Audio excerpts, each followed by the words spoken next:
দুদিন পরে বাড়ি ফিরে এলো আনন্দী এবং উজান। ফেরার সময় যদিও আনন্দীর মন খারাপ ছিল, কিন্তু পুরো রাস্তা উজান তাকে এটা ওটা বলে মন ভালো করার চেষ্টা করে গিয়েছে। তার আবল তাবল মজার কথা আনন্দীরও মন খানিকটা ভালো হয়ে গিয়েছে। কিন্তু এবারে ফিরতেই যে এরকম বিব্রতকর পরিস্থিতির সম্মুখীন হবে আনন্দী অনুমানও করতে পারেনি। উদয় এবং আনন্দী প্রায় সমবয়সী। দরজা খুলতে ওপারে উদয়কে দেখে অপ্রস্তুত হয়ে পড়ল মেয়েটা। উদয়ের গায়ে টি শার্ট, পরনের প্যান্টটা হাঁটুর অনেক উপরে। যতই স্বামীর ছোট ভাই হোক, দুজনে এখনো সম্পূর্ণ অপরিচিত, বয়সও তার সমান। ইতি উতি করতে করতে একটু পিছিয়ে উজানকে আগে ভেতরে ঢোকার ইঙ্গিত দিল সে। আনন্দী, তুমি ভেতরে যাও, বাকি ব্যাগগুলো আমি নিয়ে আসছি। এগিয়ে গেল সে। যেতে যেতে কানে এলো উজান কিছু একটা বলছে, তবে সেই কথা তার শোনা হলো না। কেমন আছিস? ভালোই ছিলাম। আড়মোড়া হয়ে সোফায় বসলো সে। তুই নাকি ঘুমিয়েছিলি, তাই যাওয়ার আগে তোর সাথে দেখা করতে পারিনি। তোর আর সময় কোথায়? বাদ দে, আমার জন্য আগেই সময় ছিল না, এখন সময় থাকবে সে তো বিলাসিতা। দীর্ঘশ্বাস ছাড়লো উজান। উদয়, তুই এখন আর ছোট নেই, সেই সাথে তোর এটাও মাথায় রাখতে হবে, এ বাড়িতে এখন আমরা ছাড়া অন্য একজনও আছে, এবং সে একজন মেয়ে, যার সাথে তোর সেভাবে ঘনিষ্ঠ সম্পর্ক তৈরি হয়নি। বড় ভাই হিসেবে তোকে একটা উপদেশ দিচ্ছে, যেহেতু তোর বৌদি বাড়িতে আছে, তার সামনে একটু ঠিকঠাক ভাবে পোশাক পরিস, সংযত ভাষা ব্যবহার করবি আশা করি। উদয় ভাইয়ের কথা আর বিপরীতে কিছু বলল না, চুপচাপ রুমে ঢুকে দরজা বন্ধ করে দিল। খাবার টেবিলে আনন্দী লক্ষ্য করলো উদয়ের পোশাকে পরিবর্তন এসেছে। মনে মনে স্বস্তি পেল যেন। ফেরার পর থেকে মনে মনে একটু অস্বস্তি অনুভব হচ্ছিল। বুঝলো উজানি হয়তো কিছু বলেছে, তবে আনন্দী আগ বাড়িয়ে কিছু জানতে চাইল না। কয়েক লোকমা ভাত মুখে নিয়েছে আনন্দী, তখনই উদয় বলে উঠল, মা, বাড়িতে মশলা শেষ হয়ে গিয়েছিল নাকি? শেষ হলে বলতেই পারতে, অন্তত মশলাবিহীন এই তরকারি খেতে হতো না। কি হয়েছে উদয়, কি কম লাগছে তোমার? মাছে না আছে লবণ, না আছে মরিচ, মাছের ভেতরে কোনো মশলার স্বাদ নেই। মাছ নাকি অন্য কিছু, কোনো স্বাদই বোঝার উপায় নেই। কোথায় উদয়, ভালোই তো হয়েছে। থাক দাবাই, তুই কিছু বলিস না, তোর উত্তর আমার জানা আছে। এত সময় চুপ করেছিল আনন্দী। নীরবে লবণ আর কয়েকটা কাঁচা লঙ্কা উদয়ের দিকে এগিয়ে দিল সে। তারপর মুখে হাসি রেখে বলল, তা ভাই, তুমি বুঝি অনেক সিরিয়াল দেখো? তার এ ধরনের প্রশ্নে তিনজনেরই কপালে ভাঁজ পড়ল। এই মেয়ে, কিসব বলছো তুমি? এখানে সিরিয়াল টানছো কেন? না ভাই, যেভাবে সিরিয়ালের ননদের মতন কথা বলছে, মনে হলো সে ননদের ভূমিকা পালন করছে। আপনি তো অনেক ধরনের সিরিয়ালই দেখেন, তাই মনে হলো আর কি, ভাইও হয়তো দেখে। তার হয়তো দেবরের চরিত্র থেকে ননদের চরিত্রটাই বেশি পছন্দের। আমার তো ননদ নেই, সে কারণে ভাই দেবরের চরিত্র ছেড়ে ননদের চরিত্রে ভূমিকা করছে। কি ভাই, ঠিক বলেছি? তার কথা শুনে উজান মিটিমিটি হাসতে লাগলো। শর্মিলা দেবী কটকট করে তাকালেন, আর উদয়, সে তো যেন রাগে ফুঁসছে, কিন্তু তা প্রকাশ করতে পারছে না। আনন্দের মুখে হাসি থাকলেও মনে তার হতাশা। ভেবেছিল তার সংসার হয়তো অন্যদের চেয়ে ভিন্ন হবে, পুরোপুরি স্বপ্নের সংসার সাজাতে না পারলেও অন্তত সুখের আনাগোনা থাকবে, পরিবারের সকলের ভালোবাসা যত্ন থাকবে। কিন্তু সবই যেন স্বপ্ন। সংসারের প্রতি পদে পদে যেন সে হতাশ হচ্ছে। সে হতাশার মধ্যে যেন সে সুখ খোঁজার চেষ্টা করছে প্রতিনিয়ত। আর সম্মান, সেই বস্তুর নাগাল পেতেই প্রতি মুহূর্তে নিজের সর্বোচ্চটা দিচ্ছে সে। আবারও গোপনে হতাশা মিশ্রিত দীর্ঘশ্বাস ত্যাগ করলো। এটার নামই হয়তো সংসার। তার মতোই হয়তো অগণিত নারী সম্মানের সহিত সংসার করার জন্য অদৃশ্য যুদ্ধ করে যাচ্ছে, যাতে কেউ হচ্ছে জয়ী আর কেউ আড়ালেই নিজের সত্তাকে হারিয়ে ফেলছে, কিংবা নিজেকে। খাবার পর্ব শেষে রান্নাঘরে সব গোছগাছ করে এসে দেখলো ডাইনিং এ সকলে বসে আছে। উজানের পাশে দাঁড়ালো আনন্দী। তোমাদের বিয়ে তো হলো অনেকদিন, কিন্তু তোমার কাজের জন্য কোথাও যাওয়া হয়নি। তোমার মামা ফোন করেছিলেন আজ, ওরা সবাই পরশু তোমাদের দিদার বাড়ি যাবে। যেহেতু বিয়ের পর আর কারোর সাথে দেখা হয়নি, তাই আমি সিদ্ধান্ত নিয়েছি পরশু আমরা সবাই ও বাড়ি যাব। কি বোমা, তোমার আবার কোনো আপত্তি নেই তো? না মা, আমার কোনো সমস্যা নেই। কি হলো উজান, কিছু বলছো না কেন? এবার কাজের বাহানা দিয়ে কোনো লাভ নেই, এবার যাওয়া ক্যান্সেল হবে না। তুমি না গেলে আমি এই দুজনকে নিয়ে চলে যাব। বেশ গম্ভীর কণ্ঠে বললেন তিনি। না মা, আমার কোনো সমস্যা নেই, আমরা সবাই যাব মামা বাড়ি। কিন্তু? আবার কিন্তু কিসের? উজান আমতা আমতা করে বলল, বাবা। হঠাৎ কি হলো আনন্দে বুঝলো না। শর্মিলা দেবী যেন রেগে গেল। উঠে দাঁড়ালেন তিনি।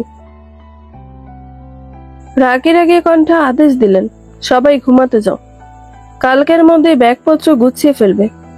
মায়ের কথার পরিবর্তে দুই ভাইয়ের কেউ কিছু বলল না। তবে আনন্দের মনে প্রশ্ন জাগলো, আসলেই তো বিয়ের পর সকল অনুষ্ঠান শেষে 2 কি 3 দিন বাবা বাড়িতে ছিলেন। এরপর এতদিন হয়ে গেল, এখনো বাড়ি ফিরলেন না কেন তিনি? আর মায়ের আচরণই বা কেন হঠাৎ পরিবর্তন হয়ে গেল? মনে প্রশ্ন জাগলো, তো উত্তর দেওয়ার মতন কেউ ছিল না। যথাসময়ে যাওয়ার প্রস্তুতি নিল 4 জন। আনন্দে মনে মনে ভীষণ খুশি। কাকে কি বলবে, প্রথম দেখায় কিভাবে আলাপ শুরু করবে, সব যেন মনে মনে ঠিক করে নিচ্ছে সে। উজান থেকে বাড়ির মানুষগুলো সম্পর্কে টুকটাক জেনেছিল সে। ছোটদের জন্য কিছু উপহার নিতেও ভুলল না। কিন্তু আবারও তার ধারণার বাইরে নতুন পরিস্থিতির সম্মুখীন হলো সে। তাদের 4 জন ব্যতীত অপ্রত্যাশিত নতুন এক অতিথিও যুক্ত হলো তাদের সাথে। সে অপ্রত্যাশিত ব্যক্তি আর কেউ নয়, সুনয়না। দরজায় তাকে দেখে কিছু সময়ের জন্য স্তব্ধ হয়ে দাঁড়িয়ে গেল আনন্দী। লম্বা চুল, সাজানো মুখ, রঙিন পোশাক, সব মিলিয়ে বেশ জলমলে তার চেহারা। চোখে মুখে স্পষ্ট আত্মবিশ্বাস আর ঠোঁটের কোণে বাঁকা হাসি। সুনয়না তুমি? সুনন্দা আন্টি আপনিও এসেছেন? কিন্তু আমরা তো এখন বাইরে যাচ্ছি, বলল উজান। শর্মিলা দেবী পেছন থেকে বললেন, সুনন্দা সুনয়না আমাদের সাথে যাবে। উৎসুক নয়নে মায়ের দিকে তাকালো 3 জন। দাদা তো এখন বাড়িতে নেই, সুনন্দার বাপের বাড়িও তো ওখানেই। সুনন্দাও অনেকদিন ওদিকে যাবে বলে চিন্তা করছিল, তাই ভাবলাম আমরা যেহেতু যাচ্ছি ওদেরকেও নিয়ে যাই। চলো, এবার গাড়ি চলে এসেছে। দেরি করে বের হলে রোদ মাথায় উঠে যাবে। যেহেতু শর্মিলা দেবীর সম্মতিতে ওনারা এসেছেন, তাই 3 জনের কেউ পরবর্তীতে এই বিষয় নিয়ে কেউ কোনো প্রশ্ন তুলল না। উজানের মামা বাড়ি যেতে প্রায় 4 থেকে 5 ঘন্টা সময় লাগে। মাঝারি ধরনের একটা মাইক্রো ভাড়া করেছিল তারা। শর্মিলা দেবী এবং সুনন্দা দেবী আগেই পেছনে উঠে বসেছে। এতটা পথ দুজনের পক্ষে বসে থেকে যাওয়া একটু কষ্টকর, তাই যেন তারা পথিমধ্যে বিশ্রাম করতে পারে সেজন্য পেছনে বড় জায়গায় বসেছেন। উদয় জানতে চাইল, দা ভাই তুই কি সামনে বসবি? উজান তার মাথায় হালকা চাপড় মেরে বলল, তোর বৌদি কি তবে তোর পাশে বসবে? মাথায় কোনো বুদ্ধি নেই? দাদার হাতে মার খেয়ে উদয় মুখ গম্ভীর মুখ করে ড্রাইভারের পাশে বসলো।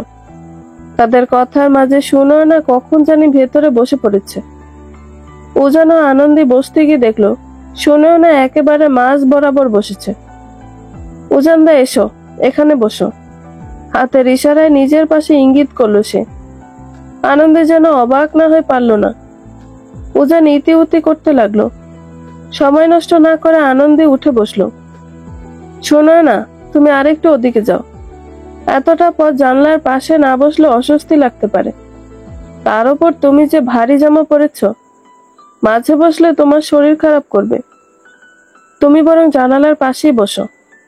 বোন হিসেবে না হয় তোমার পরিবর্তে আমিই মাঝে বসলাম। এক প্রকার রাগে দৃষ্টি নিক্ষেপ করলো সে। কটমট করতে করতে সরে বসলো সুনয়না। জায়গা পেতেই চটপট গাড়িতে উঠে বসলো উজান। সুনয়না চুপ করে থাকলো। চোখ মুখে অজানা এক বিরক্তির রেখা, তবে মুখে তা প্রকাশ করলো না। পরবর্তী কয়েক মিনিটে গাড়ি চলতে শুরু করলো। শহর পেছনে ফেলে এগিয়ে যেতে লাগলো তাদের গাড়ি। পথে অনেকটা সময় কেটেছে। সুনয়না পাশের সিট থেকে একের পর এক প্রশ্ন ছুড়ে দিচ্ছে উজানের দিকে। উজান দা, মনে আছে ভার্সিটিতে তুমি কত সুন্দর গান গাইতে? কতদিন তোমার গান শুনি না, এখনো কি গান গাও? আচ্ছা, তোমার অফিসের এত কাজ থাকে, সময় পাওয়া যায় না নিশ্চয়ই। তোমার বউ কি কিছু বলে না? উজান মাথা নাড়ল। হ্যাঁ, কাজ তো থাকি, তবে পরিবার থেকেও দূরে থাকা যায় না, সেই জন্যই তো লম্বা ছুটি নিয়ে এসেছি। আনন্দে কিছু বলল না, চুপচাপ শুনলো শুধু। সুনয়না একটু হেসে আবার বলল, তোমার মা বলছিল তোমার নাকি ঘুম খুব হালকা, এতটুকু আওয়াজে নাকি ঘুম ভেঙে যায়। উজান হালকা হাসলো। মা এসবও তোমাকে বলেছে নাকি? সংসার মানে তো নতুন অভ্যাস তৈরি করা, তাই না আনন্দী? আনন্দী এবার একটু অবাক হয়ে তার দিকে তাকালো। উজান তার চোখে চোখ রেখে মুচকি হাসলো। গাড়ির গতি বাড়তে থাকলো। গাছপালা, যানবাহন পেছনে ফেলে এগিয়ে যেতে লাগলো তারা। ক্লান্তিতে আনন্দের চোখ বন্ধ হয়ে আসছিল যেন। সকাল থেকে এত ব্যস্ততা, রাতেও ভালো মতো ঘুম হয়নি, উপরন্ত এই সফর। ফলে কিছুক্ষণ বাদে মাথা কাত করে ঘুমিয়ে পড়ল সে। উজান তার দিকে তাকিয়ে দেখল, নরম ঠোঁটে এক অচঞ্চল প্রশান্তি। চুলগুলো একটু এলোমেলো হয়ে গেছে তার, চোখে মুখে সামান্য ক্লান্তির ছাপ। উজান আস্তে করে তার মাথাটা নিজের কাঁধে টেনে আনলো। সুনয়না সেটা দেখে কি মনে করলো বোঝা গেল না, কিন্তু তার মুখে কিছুটা অসন্তুষ্টতার ছাপ ফুটে উঠল। গন্তব্যে পৌঁছতে তাদের দুপুর পেরিয়ে গেল। গাড়ি বাড়ির সামনে থামতেই সকলে একে একে নামতে শুরু করলো। পিছন থেকে ব্যাগগুলো নিয়ে এসো তোমরা, শর্মিলা দেবী বললেন। উজান মাথা নাড়ল। নিচ্ছি মা, তোমরা আগে যাও। উদয়, তুই যতটা সম্ভব নিয়ে যা, আমি আনন্দীকে নিয়ে আসছি। সবাই দ্রুত ব্যাগপত্র নিয়ে ভেতরে যেতে লাগলো। তখনও ঘুমে আচ্ছন্ন আনন্দী, মাথাটা কাত করে উজানের কাঁধে রাখা। হাওয়ায় তার কপালের চুলগুলো উঠছে। উজান গাড়ির দরজাটা লাগিয়ে দিল। মিহি কণ্ঠে আবেগের সঙ্গে বলল, আনন্দী, ওঠো, এসে গেছি আমরা। কোনো সাড়া নেই মেয়েটার। আনন্দী, এবার কানের কাছে মুখ নিয়ে বলল সে। আনন্দীর চোখ কুঁচকে উঠল, মাথাটা আরো একটু উজানের কাঁধে এলিয়ে দিল। উজান হাত বাড়িয়ে তার কপালের চুলগুলো আলতো করে সরিয়ে দিল, বলল, ঘুমাতে তো পারো খুব, কেউ দেখলে ভাবে কত শান্ত তুমি। এবার আনন্দী ধীরে চোখ মেলল। কিছুক্ষণ তাকিয়ে থাকলো উজানের চোখে। পৌঁছে গিয়েছি? সবাই নেমে গেছে, তুমি কেবল ঘুমিয়েছিলে। উজান তার গালে পড়ে থাকা চুলগুলো আলতো করে সরিয়ে দিল। আনন্দী লজ্জা পেয়ে সোজা হয়ে বসলো। আমি বুঝতেই পারিনি, ঘুমের মাঝে তোমাকে যে কতটা স্নিগ্ধ লাগছিল। আমি ভাবছিলাম তুমি বুঝি আমার গন্তব্য। মন বলছিল এই পথ যেন শেষ না হয়, যেন তুমি আরো লম্বা সময় এভাবেই ঘুমিয়ে থাকো। আনন্দী হেসে ফেলল। চুপচাপ কয়েক সেকেন্ড তাকিয়ে থেকে বলল, বাহ, এত কথাও জানো তুমি, তা কোথা থেকে শিখলে এসব? কেউ একজন হুট করে জীবনে এসে শিখিয়ে দিয়ে গিয়েছে, বলে আনন্দীর চুলগুলো তার কানে গুজে দিল। আনন্দে তার হাতটা চেপে ধরল। জানো, মাঝে মাঝে না খুব কষ্ট হয়, তবে সুখের আশায়, ভালো কিছুর আশায় আমি সব মেনে নিই, মনে রাখি না ওসব। তোমার এই ছোট ছোট কেয়ারগুলোর কারণেই সংসারের কাঁটাগুলো যেন ফুল হয়ে যায় এই সময়গুলোই। উজান হাত বাড়িয়ে বলল, চলো এবার নামি, নয়তো সবাই ভাববে আমরা পালিয়ে গিয়েছি। হেসে উঠল দুজনে। আনন্দে গাড়ি থেকে নামলো, কিন্তু পা রাখার আগে উজান তার দিকে হাত বাড়িয়ে দিল। আনন্দে হাসি মুখে তার হাতটা ধরে নামলো গাড়ি থেকে। এগিয়ে যেতে যেতে মনে মনে আওড়ালো, সবসময় এভাবেই পাশে থাকবে তো উজান, নাকি আচমকাই কোনো দুঃস্বপ্ন হয়ে হারিয়ে যাবে তুমি? মা দেখো, দুজন হারানো ব্যক্তির সন্ধান পাওয়া গিয়েছে। মেয়েটার কথা শুনে উপস্থিত সকলে ফিক করে এসে ফেলল। আনন্দে উকি দিয়ে মেয়েটার দিকে তাকালো। ওজান মেয়েটার মাথায় চাপড় মেরে বলল, কলেজে উঠে বেশি কথা বলতে শিখে গিয়েছিস দেখছি। তো কি বলবো, বাকি সবাই এলো কত আগে, তোমরা তো যেন নাই হয়ে গেলে। মেয়েটি এবার আনন্দের দিকে তাকালো। আরে বৌদি, ওখানে দাঁড়িয়ে আছো কেন? এসো, এদিকে এসো। আনন্দী, ও হচ্ছে আমার মামাতো বোন রোদসী। হয়েছে দা ভাই, আর তোমার পরিচয় করাতে হবে না, আমরাই পরিচিত হয়ে নেব। সেটা আমি জানি, তবে ওকে বেশি জ্বালাতন করিস না। আরে আমার দা ভাইটা, চিন্তা করো না, তোমার বউকে আমি বেশি জ্বালাতন করব না। এখন যাও, বৌদি এখন আমার সাথে থাকবে। বৌদি চলো, তোমাকে ঠাকুরমার ঘরে নিয়ে যাই। বিকেলে উঠোনে বসেছে সবাই, আলো ছায় কয়েকজন খেলা করছে ঝাঁকড়া আম গাছের নিচে। হালকা মিষ্টি হাওয়া বইছে। উদয় খেলার মাঝে এসে বলল, দা ভাই চল একটা ফুটবল ম্যাচ খেলে ফেলি, এখানে সবাই তোকে মিস করেছে। উজান হেসে মাথা নাড়ল, তাই নাকি, তাহলে চল। শুরু হলো নতুন রাউন্ড, টান টান মুহূর্ত, সবাই উৎসাহ নিয়ে খেলা দেখছে। হঠাৎ আনন্দের কানে এলো চেনা কণ্ঠস্বর, ওহো উজান দা, তুমি সেরা, এই তো হচ্ছে হচ্ছে, ইয়ে। এরকম আরো নানা কথা বলছে, শুনো না। আনন্দে মনোযোগ না চাইতেও তার দিকে চলে যাচ্ছে। ক্লান্ত হয়ে উজান চলে এলো, আনন্দের পাশে বসলো। মেয়েটা তড়িঘড়ি করে পানি আনার জন্য উঠবে, কিন্তু তার আগেই সুনয়না একটা বোতল তার দিকে এগিয়ে দিল। এই না উজানদা, একদম ঠান্ডা ঠান্ডা পানি, খেলে তোমার শরীর মন সব সতেজ হয়ে যাবে। আমি আগেই ভেবেছিলাম তুমি ক্লান্ত হবে, নাও নাও।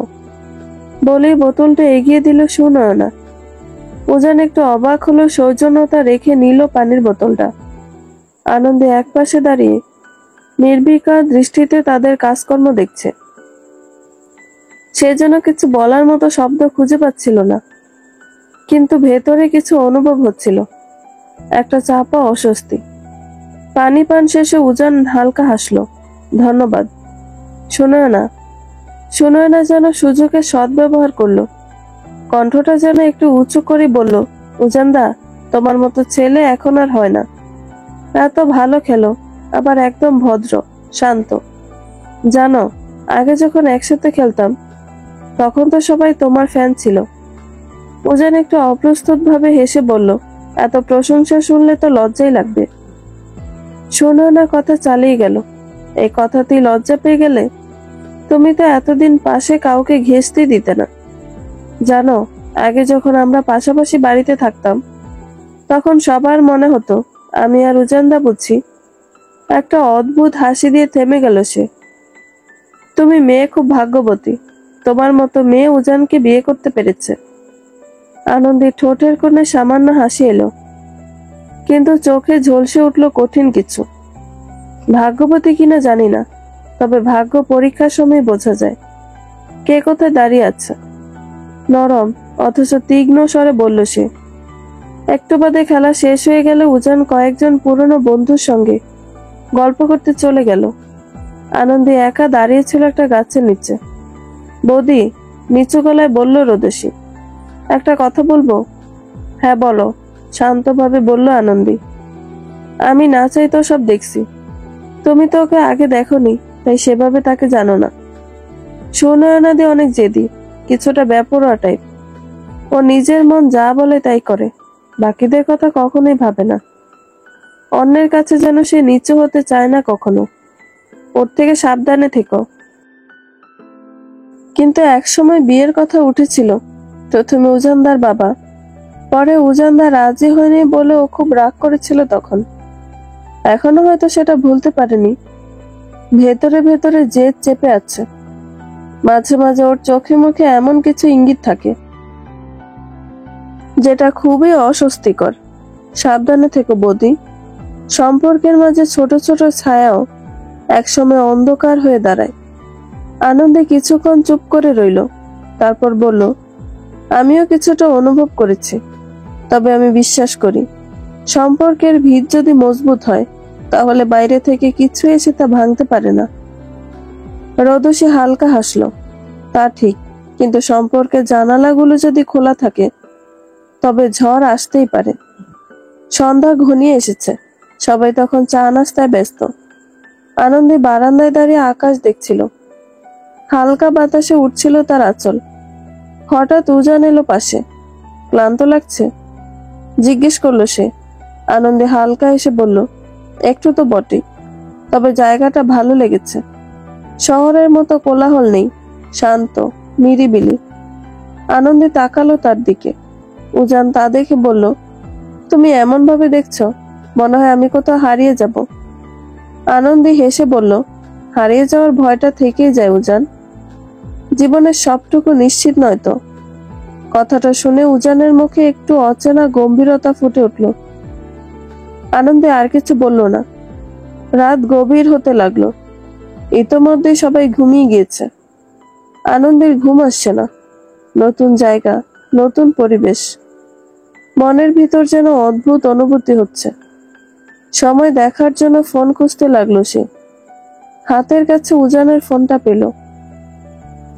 দেখলো রাত 3:10 বাজে। ফোন রাখতে গিয়েও রাখলো না সে। উপরে ভেসে ওঠা একটা নোটিফিকেশন তার চোখ যেন আটকে গেল। আজ তোমার হাসিটা দেখে মনটা ভালো হয়ে গেল। ইচ্ছে করছে আবার একসাথে সেই পুরনো দিনগুলোতে ফিরে যাই। আনন্দে কি জানে, তুমি কখনো আমায় না বলনি। ভোর রাতে নিস্তব্ধতা যেন ছুঁয়ে বসেছিল আনন্দের ভেতরের অস্থিরতাকে। রাতটা যেন অস্থিরতায় কেটেছিল আনন্দের। সে জানে মেসেজটা তার চোখে পড়া ঠিক ছিল না, কিন্তু চোখ তো আর সে মুহূর্তে নিজের বশে ছিল না। মাথায় ঘুরপাক খাচ্ছে সেদিন রাতে। আজ তোমার হাসিটা দেখে মনটা ভালো হয়ে গিয়েছে। ইচ্ছে করছে আবার একসাথে সেই পুরনো দিনগুলোতে ফিরে যাই। আনন্দে কি জানে, তুমি কখনো আমায় না বলনি। এই মেসেজটা চোখে পড়ার পর থেকে একরকম অস্বস্তি যেন তাকে বারবার আষ্টে পৃষ্ঠে ধরছিল। সেই অস্বস্তি নিয়েই তার দিন শুরু হলো।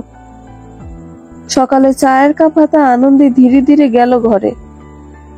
উজান তখন জানালার ধারে দাঁড়িয়ে বাইরে তাকিয়ে আছে। আলো ঠিকঠাক পড়ছে না তার মুখে, যেন ইচ্ছা করেই নিজেকে আড়ালে রেখেছে। তোমাকে এমন দেখাচ্ছে কেন? শরীর খারাপ? না, সেরকম কিছু নয়। কাল রাতে ঘুম হয়নি তো, তাই। উজান পরবর্তীতে কিছু বলল না। আনন্দে চলে আসতে নিয়েও থেমে গেল। উজান, একটা কথা জিজ্ঞেস করব? উজান একটু থেমে বলল, হ্যাঁ বলো। আনন্দের চোখ নামিয়ে নিল। কাল তোমার ফোনে একটা মেসেজ এসেছিল। শুনেও না ছিল আর কিছু কথাও।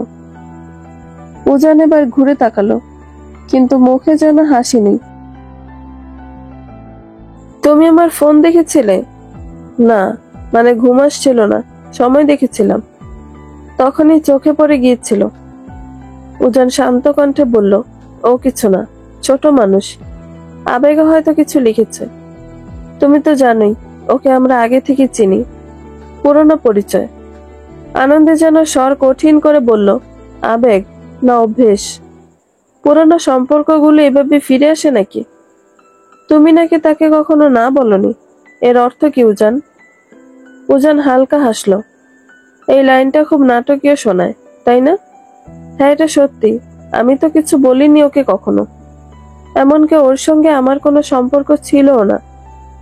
আনন্দে চুপ করে রইল, ঠিক যেন উত্তর পেয়েও কিছু একটা অপূর্ণ রয়ে গিয়েছে। উজান এবার সোজা তাকালো তার চোখে, বলল, তুমি বিশ্বাস করো না, তাই তো? আনন্দে চুপ করে গেল, উত্তর দিল না, চোখ নামিয়ে চলে যেতে উদ্ধত হলো। বিকেলে উঠোনে আবারও জমেছে আড্ডা। কয়েকজন ছেলে পুলে খেলছে, বাকিরা হাসি ঠাট্টায় ব্যস্ত। হঠাৎই সুনয়না একটি পায়েসের বাটি হাতে নিয়ে হাজির হলো। এটা নাও, এটা আমি নিজে করেছি। উজানদার পছন্দের ছিল একসময়। এখনো ভালোবাসো তো উজানদা?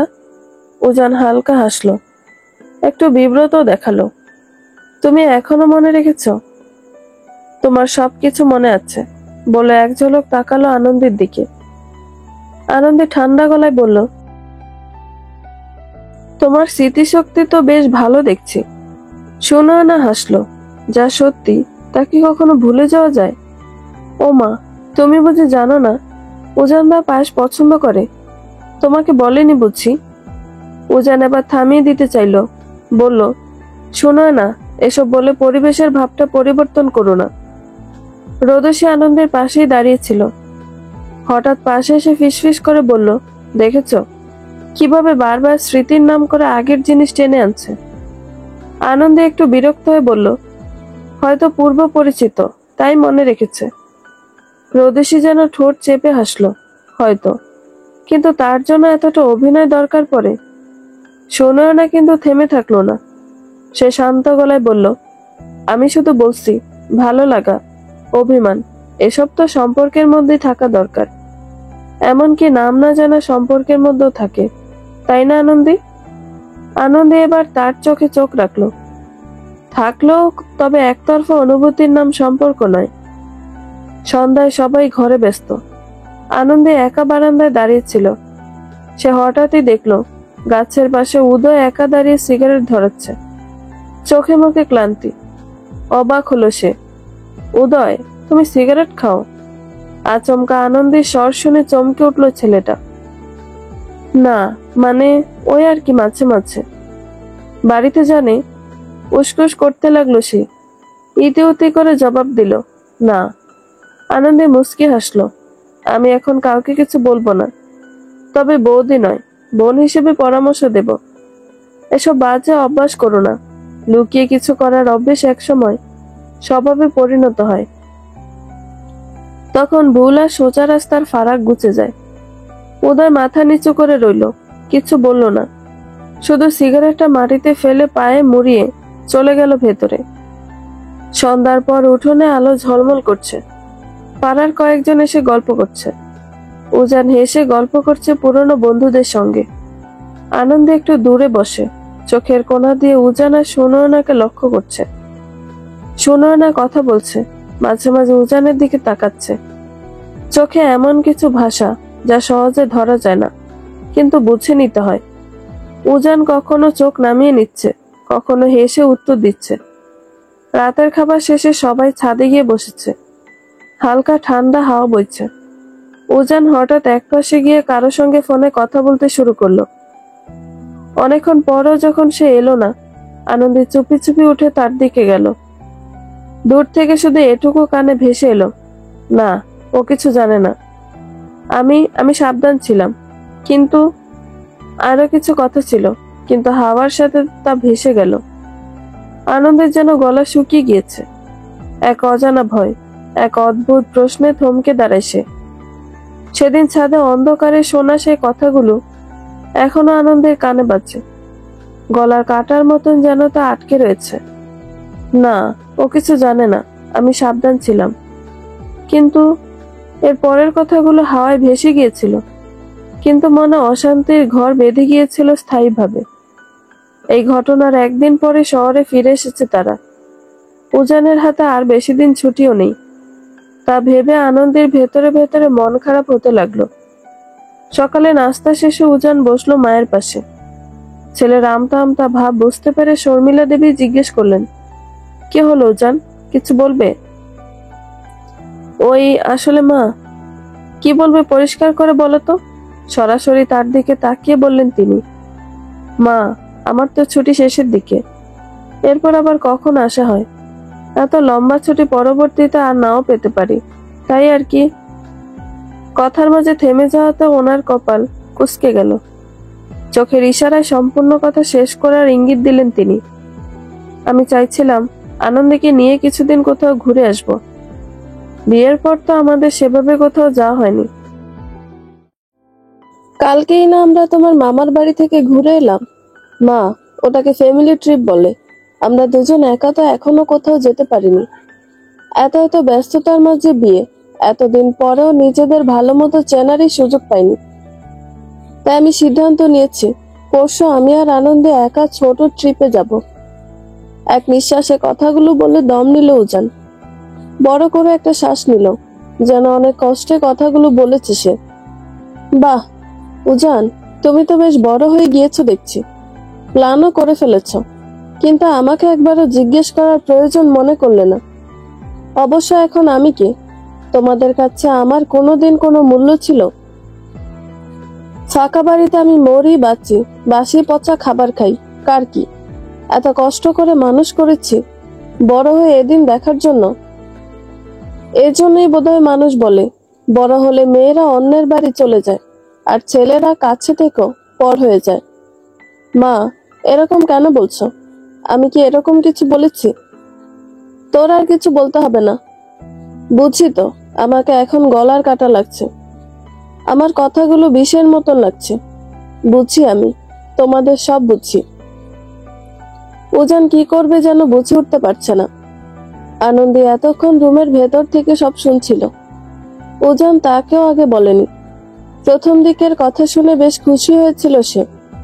আসলেই সময় যেন কিভাবে গড়িয়ে গেল, অথচ তাদের এখনো নিজেদেরই সময় দেওয়া হয়ে ওঠেনি। তবে তার খুশি যেন বেশিক্ষণ স্থায়ী হলো না। আনন্দে হতাশ হলো, মাথা এলো, নাম আনন্দে হলেই কি সব আনন্দ ভাগ্যে থাকে? আমার ভাগ্যে হয়তো সংসারের আনন্দ নেই। মা, নম্র তবে একটু উচ্চ কণ্ঠে বলল উজান। মায়ের আরো কাছে গিয়ে বসলো, কণ্ঠস্বর নরম করে বলল, মা, তুমি কি চাও না আমি ভালো থাকি? নতুন বিয়ের আমেজ কতদিনই বা থাকে? হয়তো এটাই আমাদের দুজনের শেষ সুযোগ। আর উদয় তো আছে, উদয় না থাকলে হয়তো আমি এই পরিকল্পনা করতাম না। তুমি যদি ঘুরতে যেতে চাও তবে তোমার আর উদয়ের টিকিট করে দিই, তোমরা দুজন ঘুরে এসো। বলো তুমি কি চাও? শর্মিলা দেবী চুপ করে কি যেন ভাবলেন, টিভি বন্ধ করে উঠে দাঁড়ালেন, মুখ ঘুরিয়ে বললেন, আমার জন্য কিছু করতে হবে না, তোমাদের দুজনে যেখানে ইচ্ছে ঘুরতে যাও, তবে উৎফুল্ল হয়ে এমন কোনো জায়গায় যেও না যেখানে বিপদ বেশি। বলে হনহন করে নিজের ঘরে ঢুকে গেলেন তিনি। উজানের ঠোঁটের কোনো হাসির রেখা দেখা গেল। এদিকে আনন্দেও সব কথা শুনল, তবু কোথাও যেন একটা কিন্তু রয়েই গিয়েছে। সাজেক, যাকে এখানের মানুষ বলে থাকে মেঘের রাজ্য, সকালে ভোরের কুয়াশা ছিল যেন একটা চাদরের মতো। পাহাড়ের ঢল বেয়ে নিচে নামছিল রোদ। সকালবেলা যখন সাজেক পৌঁছালো তারা, চারপাশে তখন সাদা তুলোর মতো মেঘেরা এদিকে ওদিকে ছুটে বেড়াচ্ছে। গাড়ির জানালা খুলতেই ঠান্ডা বাতাস আনন্দের চুল এলোমেলো করে দিল। সে একবার চোখ মেলে তাকালো ধূসর সবুজ রঙা পাহাড়ের দিকে, আরেকবার উজানের চোখে। সেই চোখে যেন এক মৃদু ভালোবাসার মায়া জমা ছিল। উজান তাদের মাঝের দূরত্ব আরেকটু কমিয়ে কাছে এলো। ভালো লেগেছে জায়গাটা? এখনো তো ভালো মতো পৌঁছাতেই পারিনি, তার আগে এত নজর কাড়া দৃশ্য চোখে পড়েছে। তাদের রিসোর্টটা ছিল পাহাড়ের কিনারায়, নিচে যত দূর চোখ যায় শুধু সবুজ আর সাদা। ঘরটা কাঠের, জানালার পাশে একটা ছোট টেবিল, আর সামনে খোলা বারান্দা, যেখানে দাঁড়িয়ে থাকলে মনে হয় যে কেউ এখনই আকাশ ছুঁয়ে ফেলবে। সাজেক পৌঁছানোর দিন বিকেলের পাহাড়ি রোদটা যেন একটু বেশি নরম হয়ে এসেছিল। কাঠের কটেজের বারান্দায় দাঁড়িয়ে থাকা আনন্দের হাতে বারবার ছুঁয়ে দিচ্ছিল সেই রোদের আলতো ছায়া। আচমকা পেছনে থেকে কেউ দুহাত দিয়ে তার চোখ ঢেকে ফেলল। বলো তো আমি কে?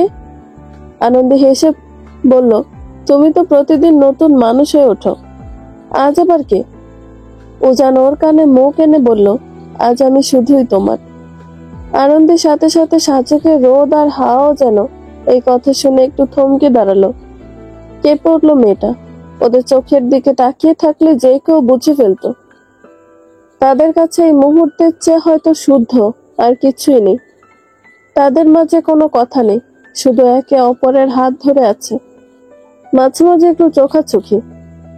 আকাশে হালকা রোদ, হালকা কুয়াশা, আলো যেন হালকা কমে আসছিল। আকাশটা কি স্নিগ্ধ লাগছে, তাই না? এই মুহূর্তটা ধরে রাখতে পারলে ভালো হতো। আনন্দে বলল, যদি টাইম মেশিন থাকতো তবে এই মুহূর্তটা এখানে বন্ধ করে দিতাম, যেন তুমি আরো লম্বা সময় ধরে এই আকাশটা সৌন্দর্য উপভোগ করতে পারো। আনন্দে যেন আরো আরেকটু উজানের কাছে এসে দাঁড়ালো। সময় যত অতিবাহিত হচ্ছিল, সাজেক যেন তাদের ভালোবাসার এক নীরব সাক্ষী হয়ে দাঁড়িয়েছিল। চারদিকে সাদা মেঘ, সবুজ পাহাড় আর নিস্তব্ধ প্রকৃতির মাঝখানে দাঁড়িয়ে উজান হঠাৎ আনন্দের হাতটা শক্ত করে ধরল। ঠান্ডা হাওয়ায় আনন্দের চুলগুলো উঠছিল, আর উজান অপলক দৃষ্টিতে তাকিয়েছিল তার দিকে। মেঘে হাত দেওয়া যায় না, কিন্তু তোমার এই হাতটা কিন্তু আমার। উজান মুচকি এসে বলল। আনন্দী লাজুক এসে বলল, এই বড় বড় পাহাড়গুলো না, আমার মনে হয় তোমার হাসি দেখতে ভয় লাগে। এই হাসি নিঃশব্দে সবকিছু নিয়ে যাওয়ার জন্য যথেষ্ট। সকালে দুজনে তাড়াতাড়ি উঠলো ভিউ পয়েন্টে সূর্যোদয় দেখতে। সেখানে গিয়ে দাঁড়াতে মনে হলো মেঘ যেন নিচে নেমে এসেছে। তোমাকে এত সকালে ঘুম থেকে তুলতে চাইনি, কিন্তু এই ভিউটা না দেখলে মিস করতে অনেক কিছু। ভিউ তো সুন্দর, কিন্তু তুমি আজকাল কিছুটা বেশি নিঃশব্দ হয়ে গেছো উজান। আগে তো এতটা চুপ থাকতে না। কই না তো, হয়তো তুমি ভয় পাচ্ছ। হতে পারে তোমার মনের মাঝে কোনো সংশয়। কোনো ভুল করলে এবার আর শুধরে নেওয়ার সুযোগ থাকবে না। আনন্দের হাসি যেন মলিন হয়ে গেল। সংসার জীবনে ভুল আমরা দুজনেই করব, কিন্তু বলা না বলার মধ্যে পার্থক্য থাকে। কোন দিন না জানি ভুল থেকে তা ভুল বোঝাবুঝি হয়ে যায়, আমাদের সম্পর্কে দেয়াল তৈরি হয়ে যায়। সেটাই ভয় পাই আমি। কিছু সময় নীরব থাকলো দুজনে, গা ছমছম করা ঠান্ডা হাওয়ার ভেতর। আনন্দে হঠাৎ বলে উঠল, এই দৃশ্যটার মতো জীবনও কি এমন সুন্দর হতে পারে? উজান হেসে বলল, আমাদের সংসার জীবন ঠিক এমনই হবে, যদি তুমি পাশে থাকো, আমরা একসাথে থাকি। একদিন ঝগড়া করব, একদিন মেঘে ভিজবো, কিন্তু হাত ছাড়বো না। আবারও নীরবতা নেমে এলো, পাশ দিয়ে বয়ে গেল ঠান্ডা হাওয়া। দূরে নাম না জানা পাহাড়ের দিকে তাকিয়ে আনন্দে বলল, তুমি জানো, এক একটা সকাল আমাদের সম্পর্কের এক একটা ধাপ। এই নীরবতা, কখনো কখনো জিজ্ঞাসা, আবার কোনোদিন শুধু হাসি, সবটাই থাকবে। শুধু চাই আমাদের মাঝখানে কেউ এসে দাঁড়াবে না। উজান একটু চমকে তাকালো ওর দিকে, তারপর মায়ার সাথে আনন্দের হাতটা নিজের হাতের মুঠোয় নিল। আমাদের মাঝখানে কেউ আসতে পারবে না যদি আমরা একসাথে থাকি, তবে যে কোনো প্রশ্নের মুখোমুখি হতে আমরা ভয় পাবো না। আনন্দের চোখের কোণে জমেছিল হালকা জল, না দুঃখের না খুশির, শুধু সেই অনুভব যখন কেউ চুপচাপ ভালোবাসে। এসো, তোমার কিছু সুন্দর সুন্দর ছবি তুলে দেই, না হলে ফিরে গিয়ে মন খারাপ করবে। ভিউ পয়েন্টে দাঁড়িয়ে তারা মেঘের মধ্যে হারিয়ে গেল, যেন দুজনেই একে অপরকে নতুন করে খুঁজে পাচ্ছিল। পরের দিন দুপুরে তারা পাহাড়ি রাস্তা ধরে হাঁটতে বের হলো। রাস্তার ধারে বিক্রি হচ্ছিল লাল সবুজ শাল, কাঠের কারুকাজ করা ব্রেসলেট। আনন্দে একটা ব্রেসলেট কিনে উজানকে পরিয়ে দিল। আমাদের সুন্দর মুহূর্তের প্রতীক হিসেবে তোমার হাতে এমন কিছু থাকুক, যেটা তোমাকে সবসময় মুহূর্তগুলো মনে করিয়ে দেবে, মিষ্টি এসে বলল আনন্দী। উজান কিছু না বলে তার কপালে ভালোবাসার স্পর্শ এঁকে দিল। একটা হ্যান্ডমেড কাঠের মুকুট নিল সে, আনন্দের মাথায় পরিয়ে দিয়ে বলল, আমার রাজ্যের রানী তুমি, আর আমি তোমার প্রজা। চারদিকে তখনও সাদা সাদা মেঘ, যা ভেতরে সূর্য লুকোচুরি খেলে চলেছে, ঠিক একরাশ চুপচাপ ভালোবাসার মতন। সেখানে তারা পায়ে হেঁটে চলে গেল গাংচিল ভিউ পয়েন্টের দিকে। হাঁটার পথে আনন্দে মাঝে মাঝেই থেমে ছবি তুলছিল। মেঘের মধ্যে দাঁড়িয়ে উজান তার দিকে তাকিয়ে বলল, সব ছবি তো তুমি তুলছো, আমারও একটু ছবি তুলে দাও। আমি কিন্তু তোমার জীবনের সবচেয়ে সুন্দর ভিউ হতে পারি। আনন্দী হেসে বলল, তুমি মাঝে মাঝে এমন কথা বলো, মনে হয় কোনো কবি সাহিত্যিক কথা বলেছে। হেসে উঠল দুজনই, আবারও হাত ধরে এগিয়ে যেতে লাগলো সামনের দিকে। রাতে হালকা বৃষ্টি শুরু হলো, কটেজের টিনের চালে টিপ টিপ শব্দ, আর বাইরের অন্ধকার যেন ওদের আরো কাছাকাছি নিয়ে এসেছে। আনন্দে নিজের শাল গায়ে জড়িয়ে বারান্দায় চুপচাপ বসে আছে। উজান এসে একটা কম্বল এনে তার গায়ে জড়িয়ে দিল। ঠান্ডা লাগছে? কিছুটা। এই পাহাড়ি হাওয়া আমার কাছে একেবারে নতুন। উজান গলা নামিয়ে বলল, তোমার প্রকৃতির সবকিছুই নতুন লাগছে, আর আমি নতুন আনন্দীকে চিনছি। আনন্দী লাজুক হাসলো যেন। ছমছমে ঠান্ডা হাওয়ায় আনন্দী শীতল হাতটা উজানের পকেটে ঢুকিয়ে নিল। উজান চমকে তাকালো, তারপর হেসে তার হাতটাকে নিজের হাতে চেপে ধরল। তোমার কি শীত করছে, নাকি শুধু সুযোগ নিচ্ছ? চোখে চোখ রেখে বলল উজান। আনন্দী কাঁধ ঝাঁকিয়ে বলল, দুটোই। উজানের মুখে সেই পুরনো কোমল হাসি। আনন্দের মনে হয় এই মানুষটার পাশে থাকলে যতটুকু নিঃশ্বাস লাগে বাঁচতে, ততটুকুই যথেষ্ট। আর কিছু চাই না। এরপর দুজনই হাত ধরে বসে থাকলো।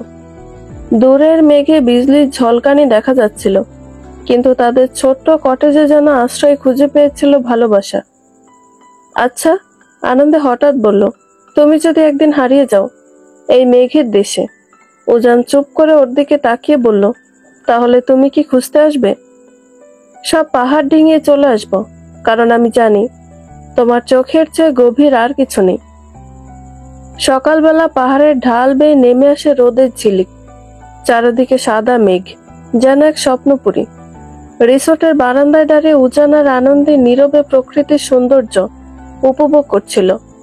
হঠাৎ উজান আনন্দের কাঁধে হাত রেখে বলল, জানো, সাজেকটা অনেকটা তোমার মতো। প্রথমে রহস্যময় লাগে, তারপর ধীরে ধীরে প্রেমে পড়ে যায়।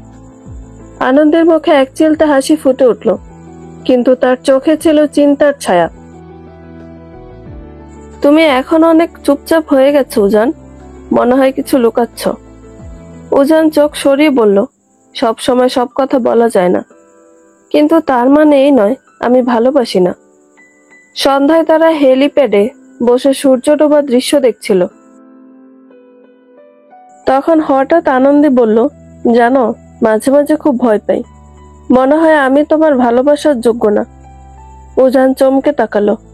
মেয়েটার চোখে কিছু একটা ছিল, যেন কষ্ট। তুমি তো আমার জীবনের সবটুকু জুড়ে আছো, কিন্তু মাঝে মাঝে অনুভব করি আমরা হয়তো একে অন্যকে চিনে উঠিনি এখনো। একটা দীর্ঘ নিঃশ্বাস নিল আনন্দী। তবে একটা কথা বলি? হ্যাঁ বলো। যদি কখনো আমাদের মাঝে কেউ এসে দাঁড়ায়, তুমি আমায় বিশ্বাস করবে তো? উজান শান্ত গলায় বলল, আমরা যদি নিজেরা একে অপরকে বিশ্বাস করতে না পারি, তবে কেউ এসে আমাদের ভাঙতে সময় নেবে না। আনন্দীর চোখে জল জমে গেল। মেয়েটা কিছু একটা বলতে গিয়েও যেন বলতে পারল না। সেই রাতে তারা হাত ধরাধরি করে ঘুরল সাজেকের রাস্তায়। বৃষ্টি ছুঁয়ে গেল ওদের, আর সেই সব মুহূর্ত যেন পাহাড়ের কোলে জমে থাকলো। হানিমুনের শেষ দিনটায় সাজেক ভ্যালির পাহাড়ি বাতাসে একরকম ঘোর লেগেছিল। কাঠের কটেজে জানালার ফাঁক দিয়ে মেঘের সাদা তুলোর মতো স্তরটা ঘরে ঢুকছিল, আর সেই সঙ্গে এক অজানা নীরবতা। সকালবেলা উজান এখনো ঘুমিয়ে। আনন্দে ধীরে উঠে এসে কাছের জানালার সামনে দাঁড়ালো। দূরে পাহাড়গুলো একটার পর একটা রূপালী কুয়াশায় ঢেকে আছে। নিচে সবুজের মাঝে মাঝে লাল ছাউনি, সেখান থেকে ধোঁয়া উঠছে। লোকজন হয়তো নাস্তার আয়োজন করছে।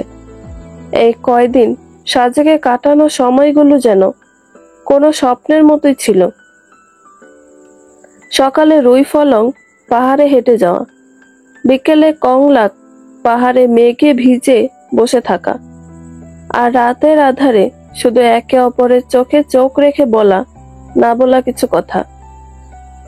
একদিন হাওয়া মোড়ার চূড়ায় দাঁড়িয়ে উজান বলেছিল, তুমি জানো, এই মেঘগুলোর মধ্যে যদি হারিয়ে যাই, আমি চাই তুমি আমায় খুঁজতে না যাও। আনন্দে চমকে গিয়ে তাকিয়েছিল। তা কেন? উজান মুচকি হেসে বলেছিল, কারণ আমি জানি তুমি খুঁজলে ঠিক পেয়ে যাবে। আমি চাই একবার যেন হারিয়ে যাওয়ার স্বাধীনতাও পাই। আনন্দী তখন ওর হাত শক্ত করে ধরে বলেছিল, যতবার হারিয়ে যাবে আমি ততবারই তোমাকে ফিরিয়ে আনবো। কিন্তু সাজেকে সে ঘন সবুজ আর মেঘে ভেজা নরম আলোতেও আনন্দের মনটা খসখস করছিল। কিছু একটা ঠিক নেই। উজান আগের মতোই ভালোবাসায় মগ্ন, কিন্তু কোথায় যেন একটা অদৃশ্য দেয়াল তৈরি হয়ে আছে। হয়তো আনন্দের মনে, হয়তো তাদের দুজনের মাঝে। সত্যি কি তাই, নাকি সব মেয়েটির মনের ভুল? হানিমুনের শেষ বিকেলটা ছিল সবচেয়ে নিঃশব্দ। পাহাড়ে সূর্য ডোবার মুহূর্তে উজান বলল, এই সাজেকে একটা কথা রেখে যাচ্ছি। কি? যত দূরে যাই, যত অভিমানী হোক, এই সাজেকের স্মৃতি যেন আমাদের ঠিকানা হয়ে থাকে। যদি কোনোদিন ভুলে যাই আমরা কে ছিলাম, এই জায়গা যেন মনে করিয়ে দেয় আমরা একে অপরকে ভালোবাসতাম। নিঃশর্তভাবে। আনন্দের চোখ বন্ধ করলো। মনে হচ্ছিল সময়টা যেন জমে থাকুক এখানে, এই মেঘের ভেতর, এই পাহাড়ি বাতাসে। সাজেক থেকে ফেরার পর প্রথম কয়েকদিন ছিল এক ধরনের বিষণ্ণতা। শহরের কোলাহল যেন পাহাড়ের নিঃশব্দ ভালোবাসাকে ঢেকে ফেলছিল। আনন্দে ব্যস্ত হয়ে উঠল বাড়ির কাজকর্মে, নতুন করে আবারও সংসারের ছোঁয়ায়। উজানও পরশুই ফিরে যাবে, আবারও সেই পুরনো রুটিনে। হানিমুন থেকে ফেরার পরে সুনয়নাকে আরেক রকম ভাবে জানা শুরু করলো আনন্দী। উজান ফিরে যাওয়ার আগের দিন দুপুরবেলায় সুনয়না উপস্থিত হলো, মুখে তার বড় হাসি এবং হাতে একটা বাটি। আজ একটু সময় ছিল, ভাবলাম একটু রান্না করি। উজানদা তো কালকেই চলে যাবে, তাই তার পছন্দের বিরিয়ানি রান্না করলাম। আনন্দে ঠোঁটে হাসির রেখা টানলো, কিন্তু চোখে শীতল চাহনি। তুমি নিজে বানিয়েছ? আর কাকে বলবো বলো? দেখি সরো সরো, ঠান্ডা হয়ে গেলে খেতে ভালো লাগবে না। বলতে বলতে তাকে ঠেলে ভেতরে ঢুকে পড়লো সুনয়না। ফিরে গেল উজান। ফেরার প্রথম 1-2 দিন সব ভালোই চলছিল, কিন্তু তারপর ধীরে ধীরে একটা অদ্ভুত পরিবর্তন অনুভব হলো আনন্দীর।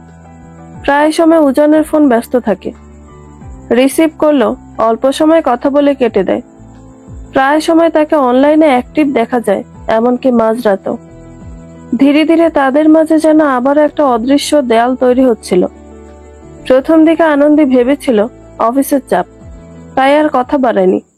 কিন্তু সেদিন একটা জিনিস নজরে পড়ল তার। সপ্তাহখানেক পরের ঘটনা। অনেকদিন পর উজান আবারও বাড়ি ফিরেছিল। ফিরে যাওয়ার প্রায় 2 সপ্তাহ পরেই ফিরেছে। সেদিন হঠাৎ আনন্দের নজরে পড়ল উজানের ফোনে ভেসে ওঠা একটা মেসেজ। সময় করে ফোন দিও, অনেক কথা এখনো বাকি। নামটা কি দিয়ে সেভ করা তা ভালো করে নজরে আসার আগেই ফোনটা বন্ধ হয়ে গেল। তবে তার মস্তিষ্ক কেন জানি বলছিল সেভ করা নামের প্রথম অক্ষর অ্যাশ ছিল। আনন্দের গা শিউরে উঠল, বুকের ভেতরটা কেমন ঠান্ডা হয়ে গেল। কিসের কথা? সাজেক থেকে ফেরার পর সুনয়না 2-3 বার তাদের বাসায় এসেছিল। তখনও কিছুটা অস্বস্তি হয়েছিল আনন্দের। প্রতিবারই ও কথার ফাঁকে এমন ভাবে উজানকে নিয়ে মন্তব্য করত, যেন সে ইচ্ছে করে কিছু ইঙ্গিত দিচ্ছে। একদিন সুনয়না বলল, আনন্দী, উজান কিন্তু সবসময় খুব দেরিতে রিপ্লাই দেয়। কিন্তু জানো, একদিন এমন এক রাতেও রিপ্লাই পেয়েছিলাম যখন ভেবেছিলাম ও ঘুমিয়ে পড়েছে। আনন্দে কিছু বলল না, শুধু হেসে এড়িয়ে গেল। কিন্তু ভিতরে ভিতরে সে হাসি বিষ হয়ে জমল। একদিন দুপুরে খাবারের সময় আনন্দী ফোন করলো উজানকে। উজান বেশ তাড়াহুড়ো কণ্ঠে কথার জবাব দিচ্ছে। আনন্দে আলতো কণ্ঠে বলল, আজকাল খুব ব্যস্ত মনে হচ্ছে তোমাকে, সব ঠিক আছে তো?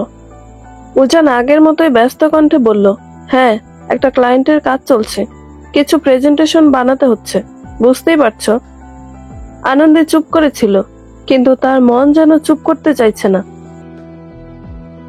পরের কয়েকদিনে আরো কিছু কিছু ঘটনা আনন্দের সন্দেহকে পাকাপোক্ত করে তুলতে লাগলো।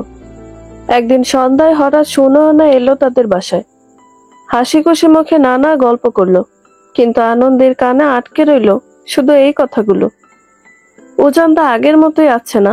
সে হাসি, সে অভ্যাস, আমি তো এখনো ভুলতে পারিনি। আনন্দে চেষ্টা করেছিল হাসতে, কিন্তু ভেতরে একটা খসখসে অনুভূতি জমে উঠল। এরপর সুনয়না কয়েকবার এলো, কিছুক্ষণ থেকে চলে যেত, তবে প্রতিবারই কোনো না কোনো ভাবে এমন কিছু কথা বলতো যা আনন্দের মনে অদ্ভুত এক সন্দেহ জাগিয়ে তুলতো।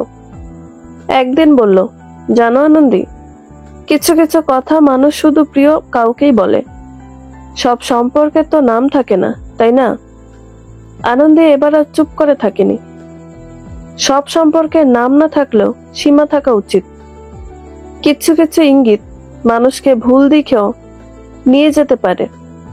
সুনয়না হেসে বলল, তোমার মতো সাহসী মেয়ের মুখে সন্দেহের সুর শুনে ভালো লাগলো। সম্পর্ক তো বোঝাপড়ার জায়গা না? আনন্দীর চোখে মুখে কিছু একটা ছিল, কিছু বলতে চাইল সে, কিন্তু নিজেকে সামলে নিল।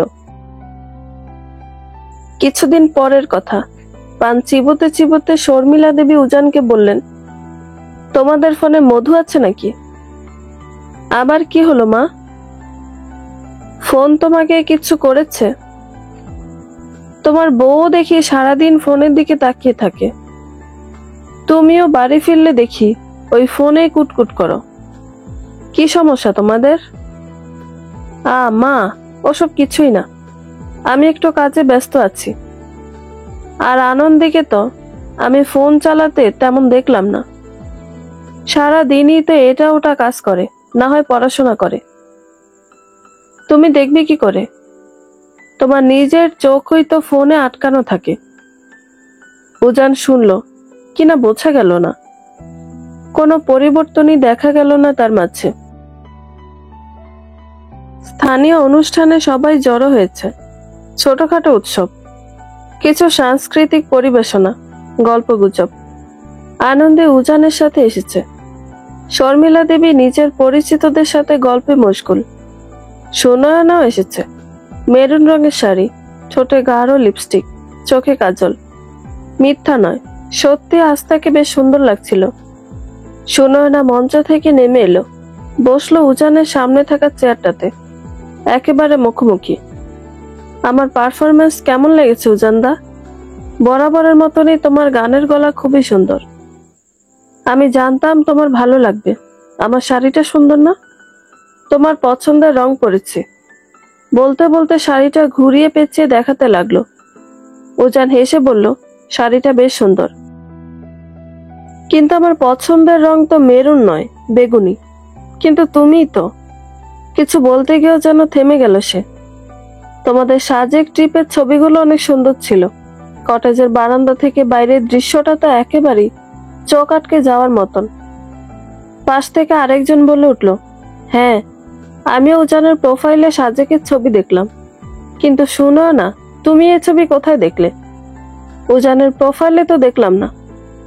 সুনয়না লম্বা হাসি ঝুলিয়ে বলল, দেখেছি কোনোভাবে, কেউ আমাকে ব্যক্তিগতভাবে দেখিয়েছে, বলে হেসে উঠল সে, যেন অনেক মজার কোনো কথা বলেছে। একটা গল্পের মাঝে হঠাৎই সুনয়না বলে উঠল, জানো আনন্দী, উজানদা মাঝে মাঝে এত মজার কথা বলে না, তার কিছু মেসেজ দেখে তো আমি অবাক না হয়ে পারি না, কিন্তু সামনাসামনি দেখা হলে মনে হয় তার মধ্যে কোনো অনুভূতি নেই, একদম পুরো রসকসবিহীন। আনন্দের গায়ে যেন বিদ্যুৎ খেলে যায়। সে মুখ তুলে তাকায় উজানের দিকে। উজান যেন থতমত খেয়ে গেল।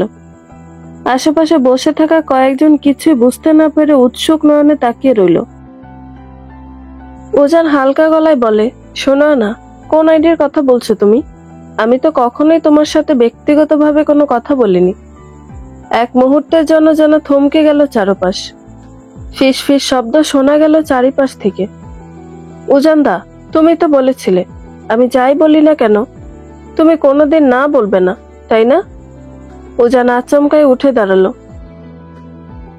শান্ত তবে গম্ভীর কণ্ঠে আদেশের সুরে সুনয়নাকে বলল, তুমি আমার সাথে এদিকে এসো। দুজন কোলাহল থেকে দূরে নির্জন জায়গায় গিয়ে দাঁড়ালো। তুমি আনন্দের সামনে সত্যিটা বলতে ভয় পাচ্ছিলে না?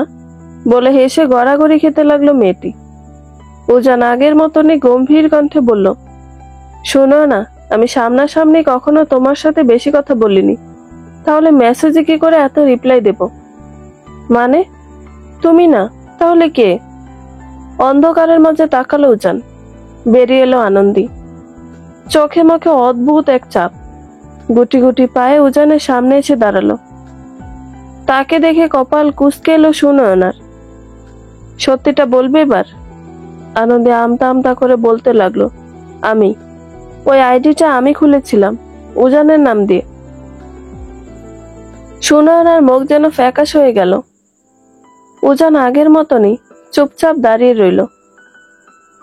তুমি যাকে উজান ভেবে মেসেজ করছিলে, সেই প্রোফাইলটা আসলে আমি খুলেছিলাম। তোমার সব কথার উত্তর আমি দিয়েছিলাম।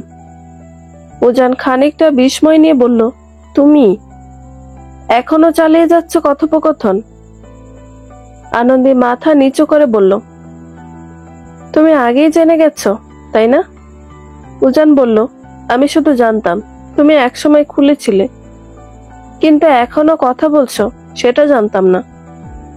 কিন্তু সুনয়নার কথা শুনে আমার মনে সন্দেহ জাগলো। আনন্দের কণ্ঠে কষ্ট ছিল, কিন্তু চোখে সাহস।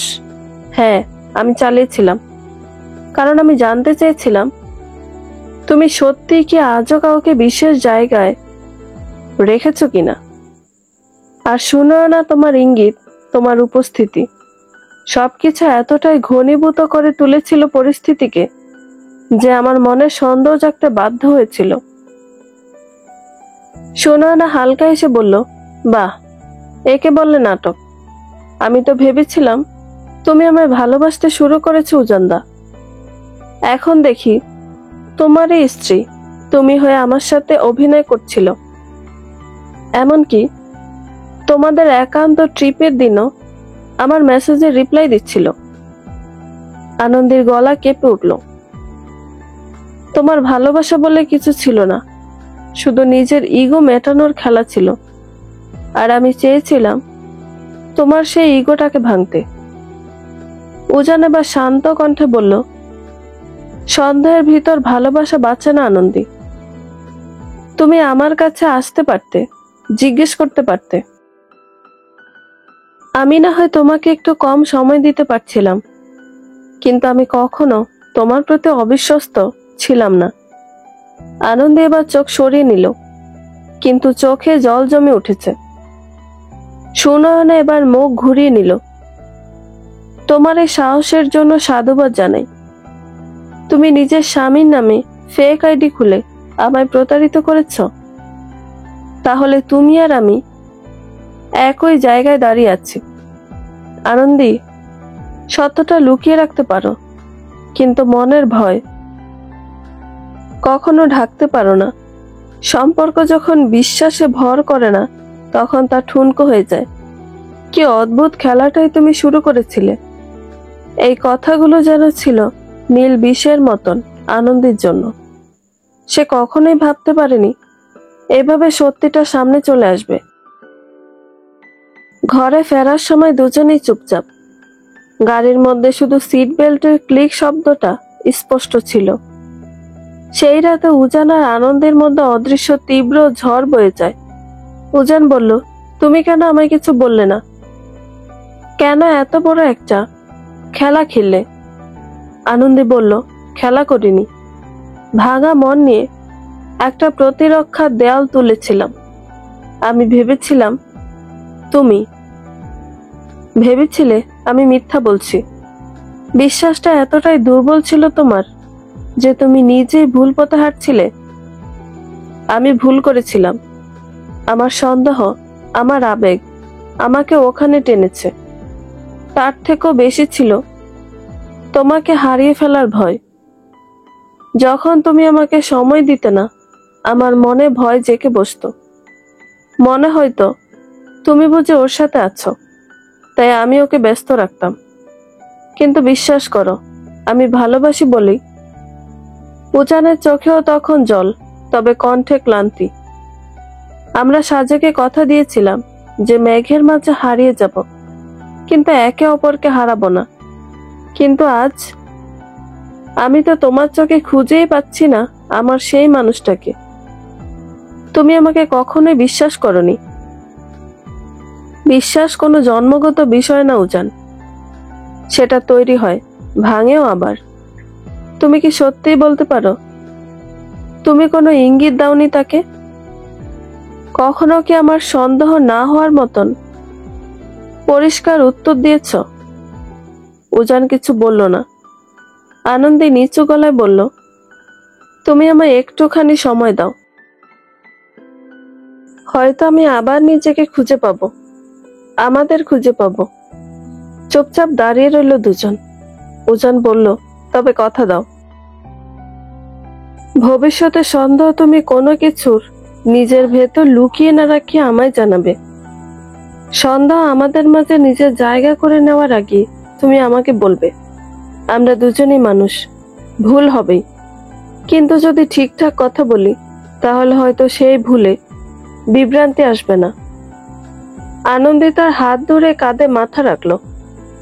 একটা দীর্ঘ নীরবতা, তারপর শুধু বাতাসের শব্দ।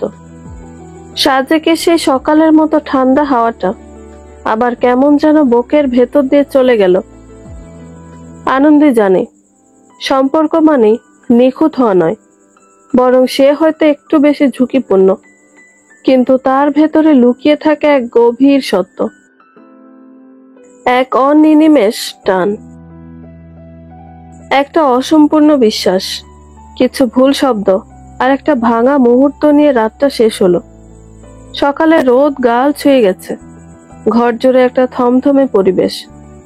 শর্মিলা দেবী আজ অন্যরকম, গলায় সেই চেনা তেজি সুরটা নেই, চোখে মুখে ছোটাছুটি করছে যেন একটু উত্তেজনা, একটু ভীতির আভাস, আবার খানিকটা গম্ভীর্যতা। উজান আজ ফিরছে না, ফিরেছে তার বাবা। বেশ অনেকদিন পর ঘুরে ফিরে কাল সন্ধ্যার দিকে ফিরেছেন তিনি। কিছুদিন আগেও সময়ে অসময়ে শর্মিলা দেবীর কণ্ঠ শোনা যেত, কাল থেকে তাও নেই। হঠাৎই বাড়িটা আনন্দের কাছে এক নিস্তব্ধ পুরীতে পরিণত হয়েছে। বিকেলে খাওয়া শেষে আনন্দে একটু শুয়েছিল, মাত্রই চোখটা লেগে এসেছে, তখনই বেলটা বেজে উঠল। পরপর বেশ কয়েকবার বাজলো। আনন্দের চেয়েও যেন চোখটা খুলল না। কিছু সময় পর পায়ের শব্দ কানে এলো তার। বসার ঘর থেকে বেশ কয়েকটি স্বর শোনা যাচ্ছে। না চাইলেও আনন্দের ঘুম হালকা হয়ে গেল। না, এভাবে শুয়ে থাকাটা বেমানান লাগছে তার কাছে। অনিচ্ছা সত্ত্বেও উঠে বসলো সে। পরনের পোশাক ঠিক করে বেরিয়ে এলো। সে ছাড়া বাড়ির সকলেই বসার ঘরে।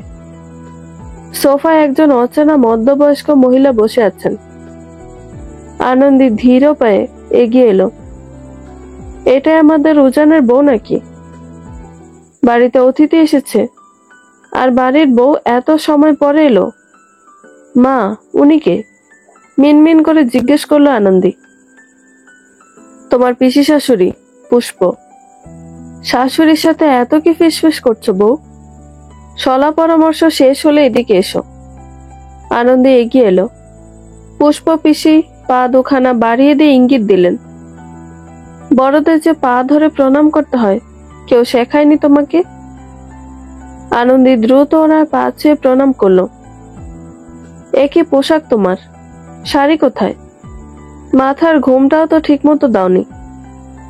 এইভাবে আধুনিক হয়ে সংসার হয় না, বুঝেছ?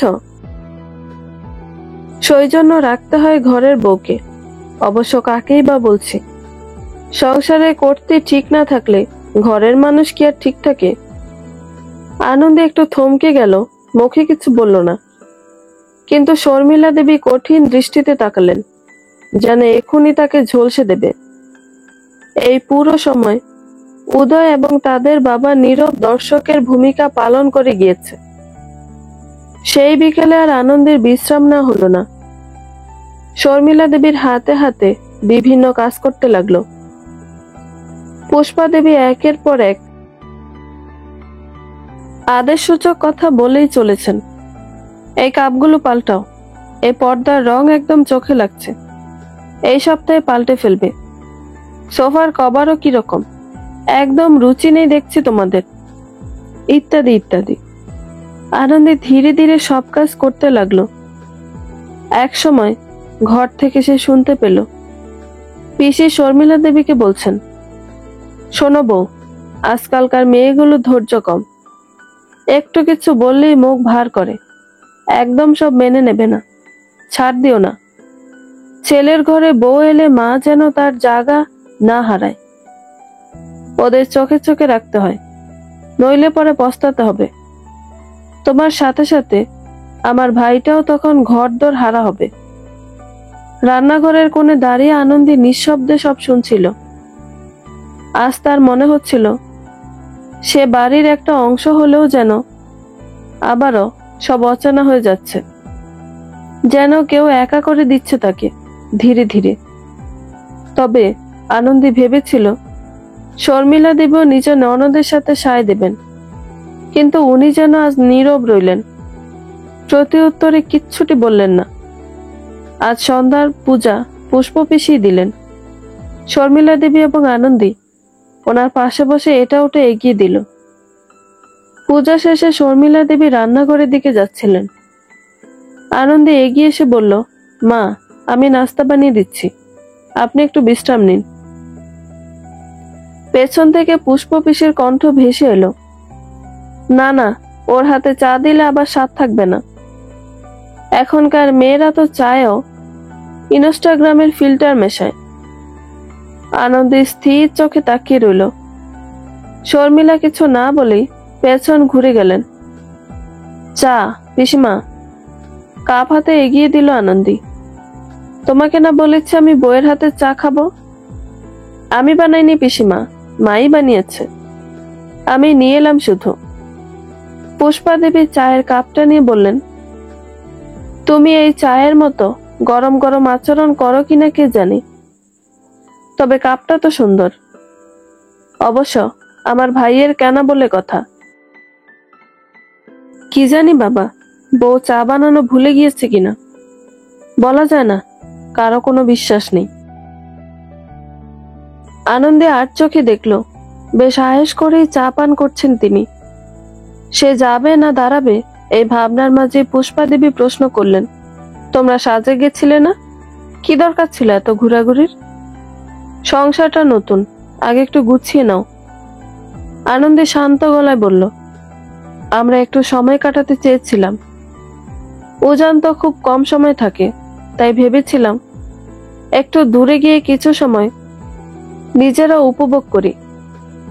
পুষ্পা দেবী হেসে বললেন, সেই নিজের সময়ের মধ্যেও তো সোশ্যাল মিডিয়ায় ছবি তোলা, সাজগোজ এসব ছাড়া চলে না। সাজগোজ করে ছবি তোলা আর সংসার করা আলাদা কথা। এখনকার মেয়েরা সোশ্যাল মিডিয়ায় ভালোবাসা খোঁজে, বাস্তবে সংসার টিকিয়ে রাখার ক্ষমতা থাকে না। আনন্দের মুখে সে মুহূর্তে ভাষা ছিল না, শুধু মনে হচ্ছিল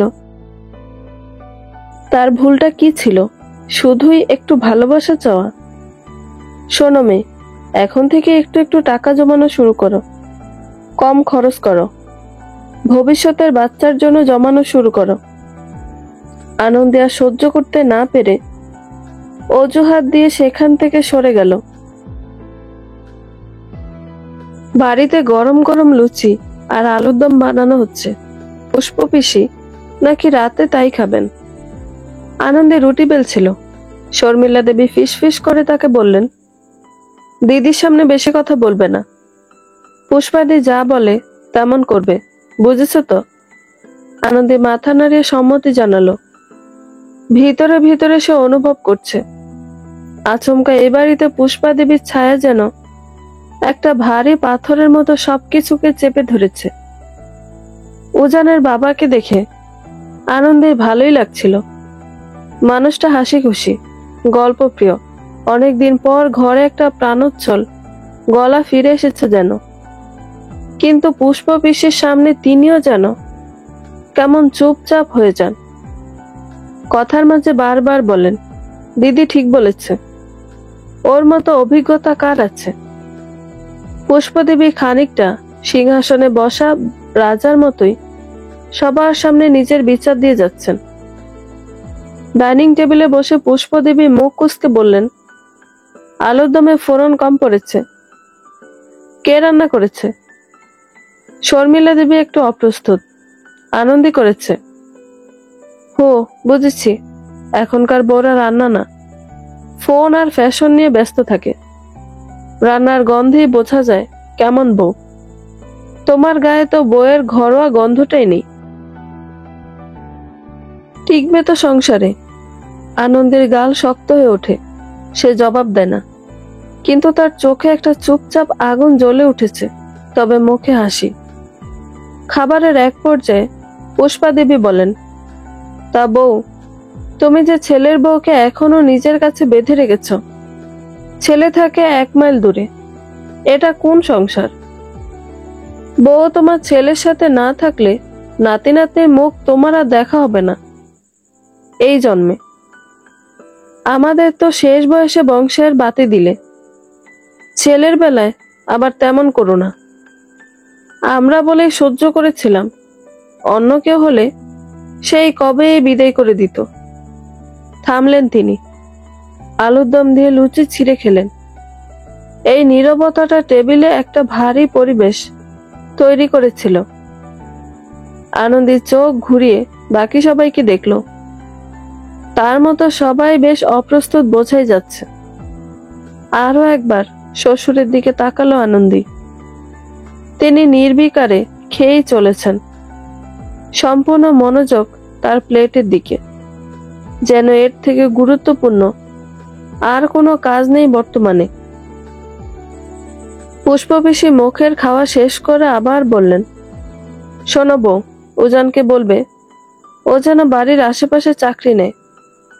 বউয়ের সঙ্গে সংসার না হলে সম্পর্ক থাকবে কোথায়? ছেলে বউকে একসাথে কাছে রাখবে, চোখে চোখে রাখবে। আজকালকার যুগ ভালো নেই। এই যুগের মেয়ে ছেলেদের বিশ্বাস করতে নেই। কি হলো, বুঝেছ? শর্মিলা দেবী নতমুখে মাথা নাড়লেন। আনন্দের মুখ থমথমে। ওনার প্রস্তাবটা তার জন্যই ভালো। সে তো এটাই চাইছিল এতদিন ধরে। তার এখন খুশি হওয়ার কথা ছিল, কিন্তু কেন যেন সে হতে পারছে না। হয়তো পুষ্প পিসির কথার ধরনে। উজানের বাবা অনেকটা গম্ভীর চেহারার হলেও কথা বলেন সহজ স্বরে। বোনের সঙ্গে বেশ গল্প করছেন তিনি। রাতে খাওয়ার পর নিজ থেকে জানতে চাইলেন, আনন্দী, শুনেছি তুমি ভার্সিটি যাও, আজ গেলে না কেন? সে উত্তর দেওয়ার আগে পুষ্পা দেবী হই হই করে উঠলেন, ওসব পড়াশোনা দিয়ে সংসার চলে না। ভার্সিটি যাচ্ছ ঠিক আছে, কিন্তু ঘরের দায়িত্ব আগে। বাড়ির বউ হয়েছ, শুধু নিজের শখ পূরণ করলেই হবে না, বাড়ির মানুষেরও খেয়াল রাখতে হবে। আনন্দী এবার সরাসরি চোখে তাকালো। পিসিমা, আমি চেষ্টা করি দুটোই সামলাতে। এখানে থাকাকালীন কখনো যদি কিছু কম মনে হয় আপনি বলতে পারেন, কিন্তু কাজের মাপ কেবল ঘোমটা আর ফোড়ন দিয়ে হয় না। একটা সংসার চালানোর জন্য, বাচ্চার জন্য একজন শিক্ষিত মায়ের ভূমিকা অপরিসীম। পড়াশোনা না জানলে পরে আবার খোটা শুনতে হতে পারে। ঘরে এক মুহূর্তের নিস্তব্ধতা নেমে এলো। শর্মিলা দেবী যেন ভীত চোখে তাকিয়ে আছেন। পুষ্পা দেবী ঠোঁট চেপে বললেন, আজকালকার মেয়েরা পাল্টে গেছে, জবাব দেওয়া শিখেছে। ভালোই। দেখো আবার দেমাক দেখাতে গিয়ে সংসারটাই না আবার উড়ে যায়। রাতে শোয়ার আগে উজানকে ফোন করলো আনন্দী। কিছু বলতে গিয়েও চুপ করে গেল সে। উজানই প্রথম বলল, আজ অনেক ব্যস্ত ছিলাম, বাড়ি এসে শরীরটা যেন আর চলে না। তোমার কণ্ঠ শুনে কেমন ক্লান্ত লাগছে। শরীর ঠিক আছে তোমার? আনন্দী বলল, তোমার পিসি এসেছেন জানো? হ্যাঁ, মা বলেছেন। কেমন লেগেছে তোমার? কেমন আর লাগবে, ভালোই। শুধু একটু বেশি ভুলে রচনা তৈরি করেছেন আর আমায় আমি জানি পিসি একটু কঠোর, তুমি বেশি কিছু বলো না, নিজেকে শান্ত রেখো প্লিজ। বেশি কিছু বললে মাকে বলো, মা সব সামলে নেবে আশা করি। তোমার মা কি সামলাবেন? তিনি নিজেও যেন আজমুখে তালা মেরে রাখেন, মনে মনে বলল সে। চোখের কোণে জল জমে উঠল। সেই রাতে নিঃশব্দে কেবল একটা ভাবনাই তাকে গ্রাস করছিল। সে কি সত্যি এই ঘরের বউ, নাকি শুধুই এক অতিথি? সংসারে খানিকটা ভালোবাসা, সম্মান অর্জন করতে শুরু করেছিল সে, কিন্তু তা যেন পুরোপুরি দেখা পাওয়ার আগে পালিয়ে গেল। এ বাড়িতে শোয়ার ঘর মোটে 3টে। একটাতে আনন্দী থাকে, অন্যটাতে তার শাশুড়ি। উদয় আসার পর বাকি ঘরটা তার হয়ে গেল। পুষ্প পিসি কোথায় থাকবে সেই প্রশ্ন উঠতেই সিদ্ধান্ত নেওয়া হলো তিনি নাকি উদয়ের ঘরে থাকবেন। দরজার ঠক ঠক শব্দে আনন্দী ফোন কেটে দরজা খুলে দিল। তোমাকে না বলেছি আমি তোমার সাথে থাকবো, তো দরজা দিলে কেন? উজানের সাথে কথা বলছিলাম মা, আসুন আপনি। সরে দাঁড়ালো সে। আজ রাতটা শর্মিলা দেবী আনন্দীর সাথেই থাকবেন, আর উদয় থাকবে তার বাবার সাথে ওনাদের রুমে। বিছানায় এসে এক পাশ হয়ে শুয়ে পড়ল মেয়েটা। বিকালে বিশ্রাম নিতে না পারা, সারাদিনের দৌড় ঝাঁপ সব মিলিয়ে কিছু সময়ের মধ্যেই তার চোখ লেগে গেল। মৃদু শব্দে ঘুম ভেঙে গেল আনন্দীর। পিট পিট করে চোখ খুলে দেখল শর্মিলা দেবী তার সামনে দাঁড়িয়ে আছে। ঘুম জড়ানো কণ্ঠে জানতে চাইল, কি হয়েছে মা, আপনার শরীর খারাপ লাগছে? আমার শরীরে চিন্তা আপাতত তোমাকে করতে হবে না, এখন ওঠো, মুখ হাত ধুয়ে রান্নাঘরে এসো, বলে প্রস্থান করলেন তিনি। আনন্দী ধীরে সুস্থে উঠল। ঘড়ির দিকে চোখ যেতে দেখল মাত্র 6:30। কপাল কুঁচকে গেল তার। শর্মিলা দেবী যতই কঠোর হোক, কখনো তাকে এত সকালে ডেকে তোলেননি। তার প্রয়োজনও খুব একটা হয়নি। মোটে তারা দুজন ছিল, এরপর উদয় এলো। এই রুটিনে কোনো পরিবর্তন হয়নি। সে নিজেই বেলা করে উঠত। এসব ভাবতে ভাবতে ব্রাশ করে ঘর থেকে বের হলো। রুম থেকে বের হতেই তার প্রশ্নের উত্তর পেয়ে গেল সে। বসার ঘরে পুষ্প পিসি বসে আছেন, হাতে ওনার মালা। কি বউ, তোমার চুল শুকনা কেন? স্নান করনি? পিসি, এত বেলা করে স্নান করলে ঠান্ডা লেগে যাবে। বাবা, 6:30 বাজে, এটাও তোমাদের জন্য এত সকাল? আমাদের সময় বাড়ির বউরা 5টায় উঠে স্নান করে পূজা দিত। আধুনিকতার নামে সব ভুলে যাচ্ছে আজকালকার মেয়েগুলো। ভোর 5টায় উঠে কনকনে শীত ঠান্ডা পানি দিয়ে স্নান করে পূজা দিতাম আমি। অবশ্য বাড়ির বাকিরা তখনও কম্বলের ভেতরেই থাকতো। দেখো, এখনো ঠিকই আছি, ঠান্ডায় মরে যায়নি। শুধু একটু জ্বরে কি কেউ মারা যায়? বলল শর্মিলা দেবী। আনন্দী শান্ত চোখে শাশুড়ির দিকে তাকালো। ওনার কণ্ঠটা ছিল নিষ্প্রাণ। কথাগুলো বলার সময় যেন সেই কণ্ঠে লুকায়িত বেদনা, হাহাকারের স্পর্শ ছিল। আনন্দী জানে না আসলেই তার ভাবনা সঠিক কিনা, নাকি শুধুই তাকে ব্যঙ্গ করে বলেছেন তিনি। দেখলে তো, আপনাদের পরিবার হলে এই দস্যিপনা কখনোই প্রশ্রয় দিত না। কাল থেকে ভোরে ভোরে উঠে স্নান করে ঘরের কাজে লেগে পড়বে। সময়ের সাথে সাথে সকালের আলো ঠিকরে পড়ছে জানালার ফাঁক দিয়ে,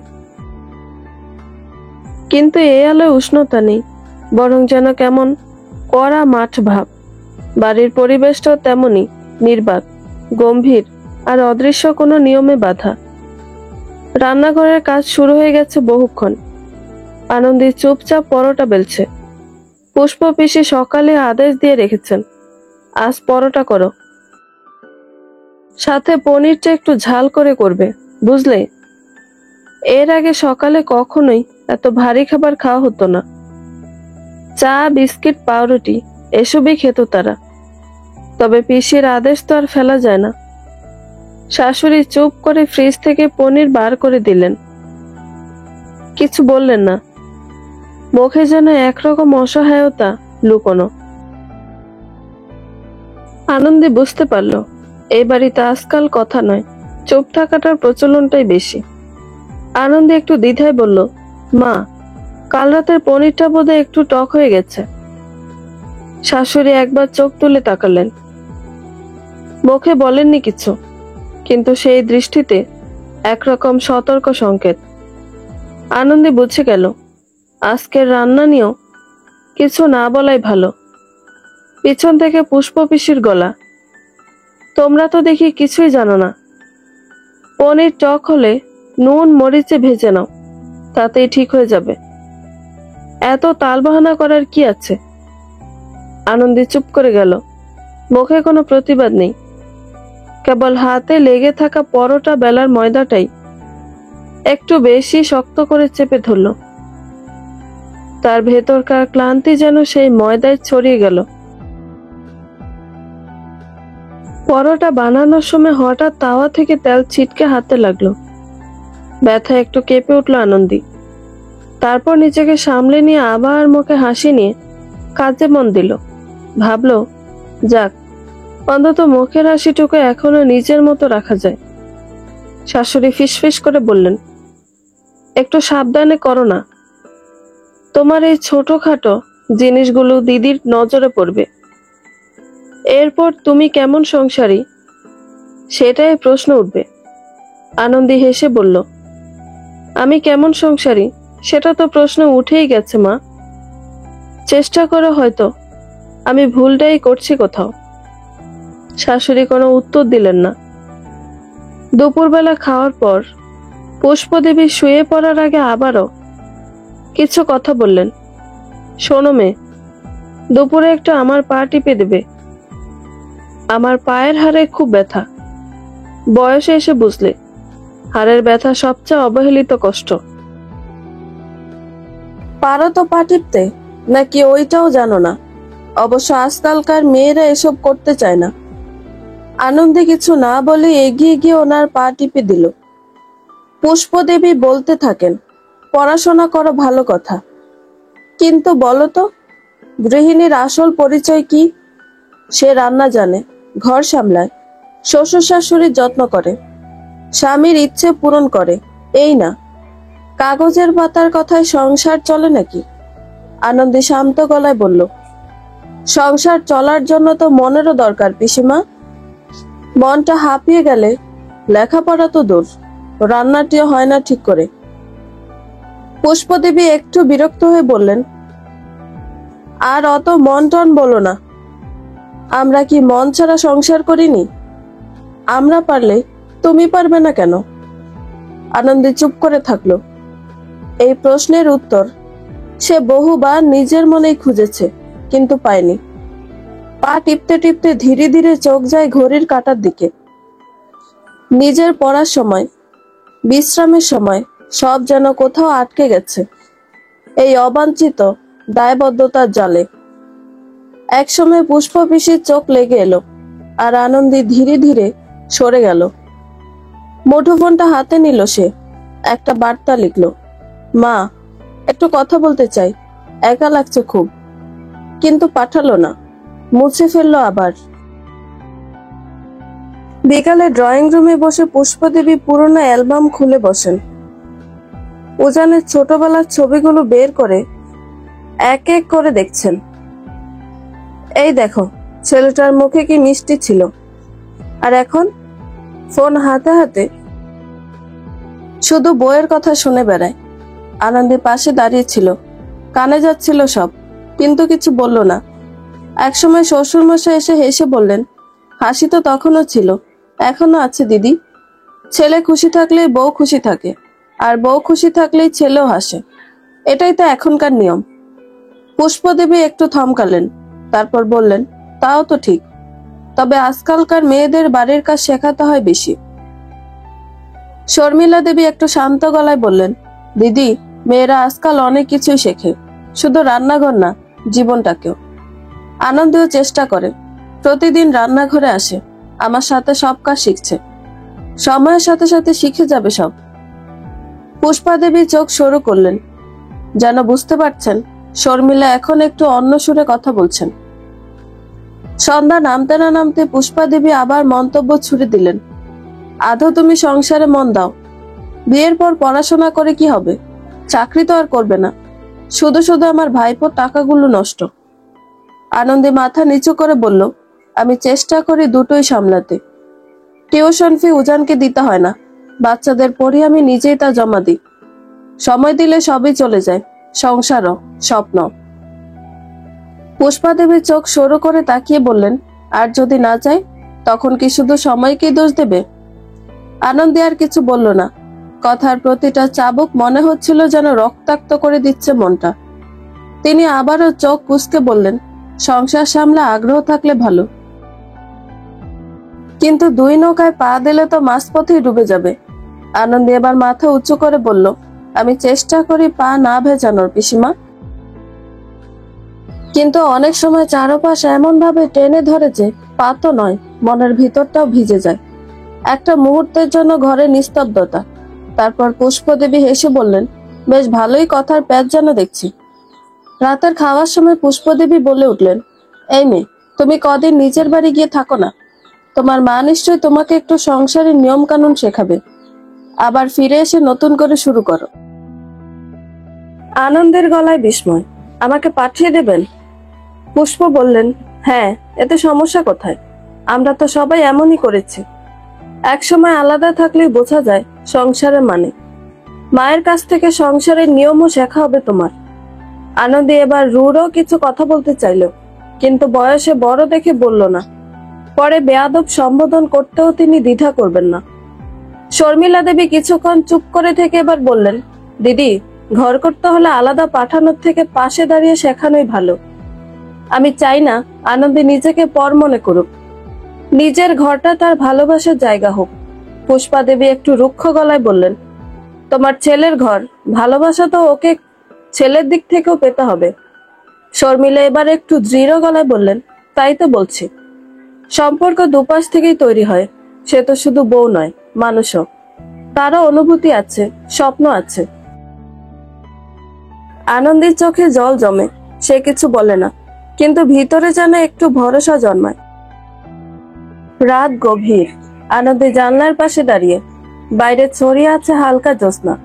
সে আলো নিজের মুখটা আয়নায় দেখে মনে হলো অনেকগুলো প্রশ্ন জমে গেছে চোখের কোণে। সে ফোনটা তুলে উজানকে কল করলো। ওপাশ থেকে ক্লান্ত গলা, আনন্দী, আজ খুব ক্লান্ত আমি, অফিসে অনেক চাপ, তুমি কেমন আছো বলো তো? আনন্দী ধীরে ধীরে বলল, তোমার পিসি আজ বললেন আমাকে মায়ের বাড়ি পাঠিয়ে দিতে। আমি নাকি সংসারের বিষয়ে ভালো করে জানি না, তুমি কি বলবে? উজান একটু থেমে বলল, আনন্দী, এখন এসব নিয়ে কথা বলতে ইচ্ছা করছে না, আমি ফিরলে কথা বলি। আনন্দের গলায় কষ্ট, তুমি ফিরবে? তার মানে কবে? আর ফিরলে সত্যি কথা বলবে তো, নাকি আবার মায়েদের পিসিদের সামনে আমিই দোষী হয়ে থাকবো? উজান বলল, তুমি আবার শুরু করো না তো, একটু সময় দাও, আমি ফিরলে সব সামলে নেব। আনন্দের গলায় এবার একটু কাঁপুনি, তুমি সামলাবে? তুমি কি কখনো পাশে ছিলে উজান? আমি শুধু একটা কথা জিজ্ঞেস করতে চাই, তুমি আদৌ আমাকে নিজের স্ত্রী বললে ভাবো তো, নাকি এই বাড়ির অতিথি ভাবো? সে আবারও ঠান্ডা গলায় বলল, সময়ের মধ্যে আমি হারিয়ে যাচ্ছি উজান, তুমি হয়তো বুঝছো না। এই দূরত্ব না জানি এতটা বেড়ে যায় যে এক সময় আমাদের সম্পর্কের সুতো ছিঁড়ে যায়, তখন চেয়েও আর তা জোড়া লাগানো সম্ভব হবে না। ফোনের ওপাশে দীর্ঘ নীরবতা। উজান চুপ। তারপর আনন্দে নিজেই বলল, থাক, উত্তর দিও না, আমি বুঝে গেছি। আনন্দে ফোনটা কেটে দিল, ধীরে ধীরে ফোনটা বিছানায় রেখে দিল। ঘরে নিস্তব্ধতা ফিরে এলো, কিন্তু মনের মধ্যে ঝড় থামলো না। গাল বেয়ে নীরব ভাবে নেমে এলো দুফোঁটা জল। রাতের ঘরটা নিঃসার। বাইরে জানালা দিয়ে চাঁদের আলো ঢুকছে একটু একটু করে। আলো ছায়ার খেলা আনন্দে নিজেকে খুঁজে পায় না। আশেপাশে তো এত লোক, এত কথা, তবুও মনে হয় এই ঘরে দেয়ালগুলো ছাড়া কেউ ওকে সত্যিই শুনছে না। সম্মানের জন্য লড়াইটা বড্ড একার। রাত 10:30। মনটা অদ্ভুত রকম ভারী লাগছিল আনন্দীর। ঘুমানোর চেষ্টা করে ঘুম আসছিল না তার। বাইরে চাঁদের আলো, কিন্তু মনে যেন কালো মেঘেরা ঘর করেছে। একসময় উঠে জানালার পাশে বসে পড়ল সে। মায়ের নাম্বার ডায়াল করলো। 3টে রিং এর পর ওপাশ থেকে পরিচিত মমতাময়ী গলা ভেসে এলো। আনন্দী, কেমন আছিস মা? মা, ঘুমাওনি তুমি? না রে মা, তোর শরীর ভালো আছে তো? এত রাতে ফোন করলি? কণ্ঠটা এমন লাগছে কেন? আনন্দী ঠোঁট চেপে ধরে চোখের জল আটকানোর চেষ্টা করলো। কম্পন স্বরে বলল, ভালো আছি মা, খুব ভালো আছি, বেঁচে আছি আমি। ওপাশ থেকে দীর্ঘশ্বাস শোনা গেল। মা বললেন, তোকে দেখতে খুব ইচ্ছে করছে রে, কবে আসবি? যদি এইভাবেই চলে হয়তো খুব তাড়াতাড়ি। তুই ভালো থাকলে তোর কণ্ঠ কাঁপছে কেন? মাকে মিথ্যা কথা বলিস না আনন্দী। আনন্দী এবার ফুফিয়ে উঠল। ভালো নেই মা, খুব একা লাগে, একটু কথা বলতে ইচ্ছে করছিল তাই। এই বাড়িতে আজকাল দম বন্ধ হয়ে আসে।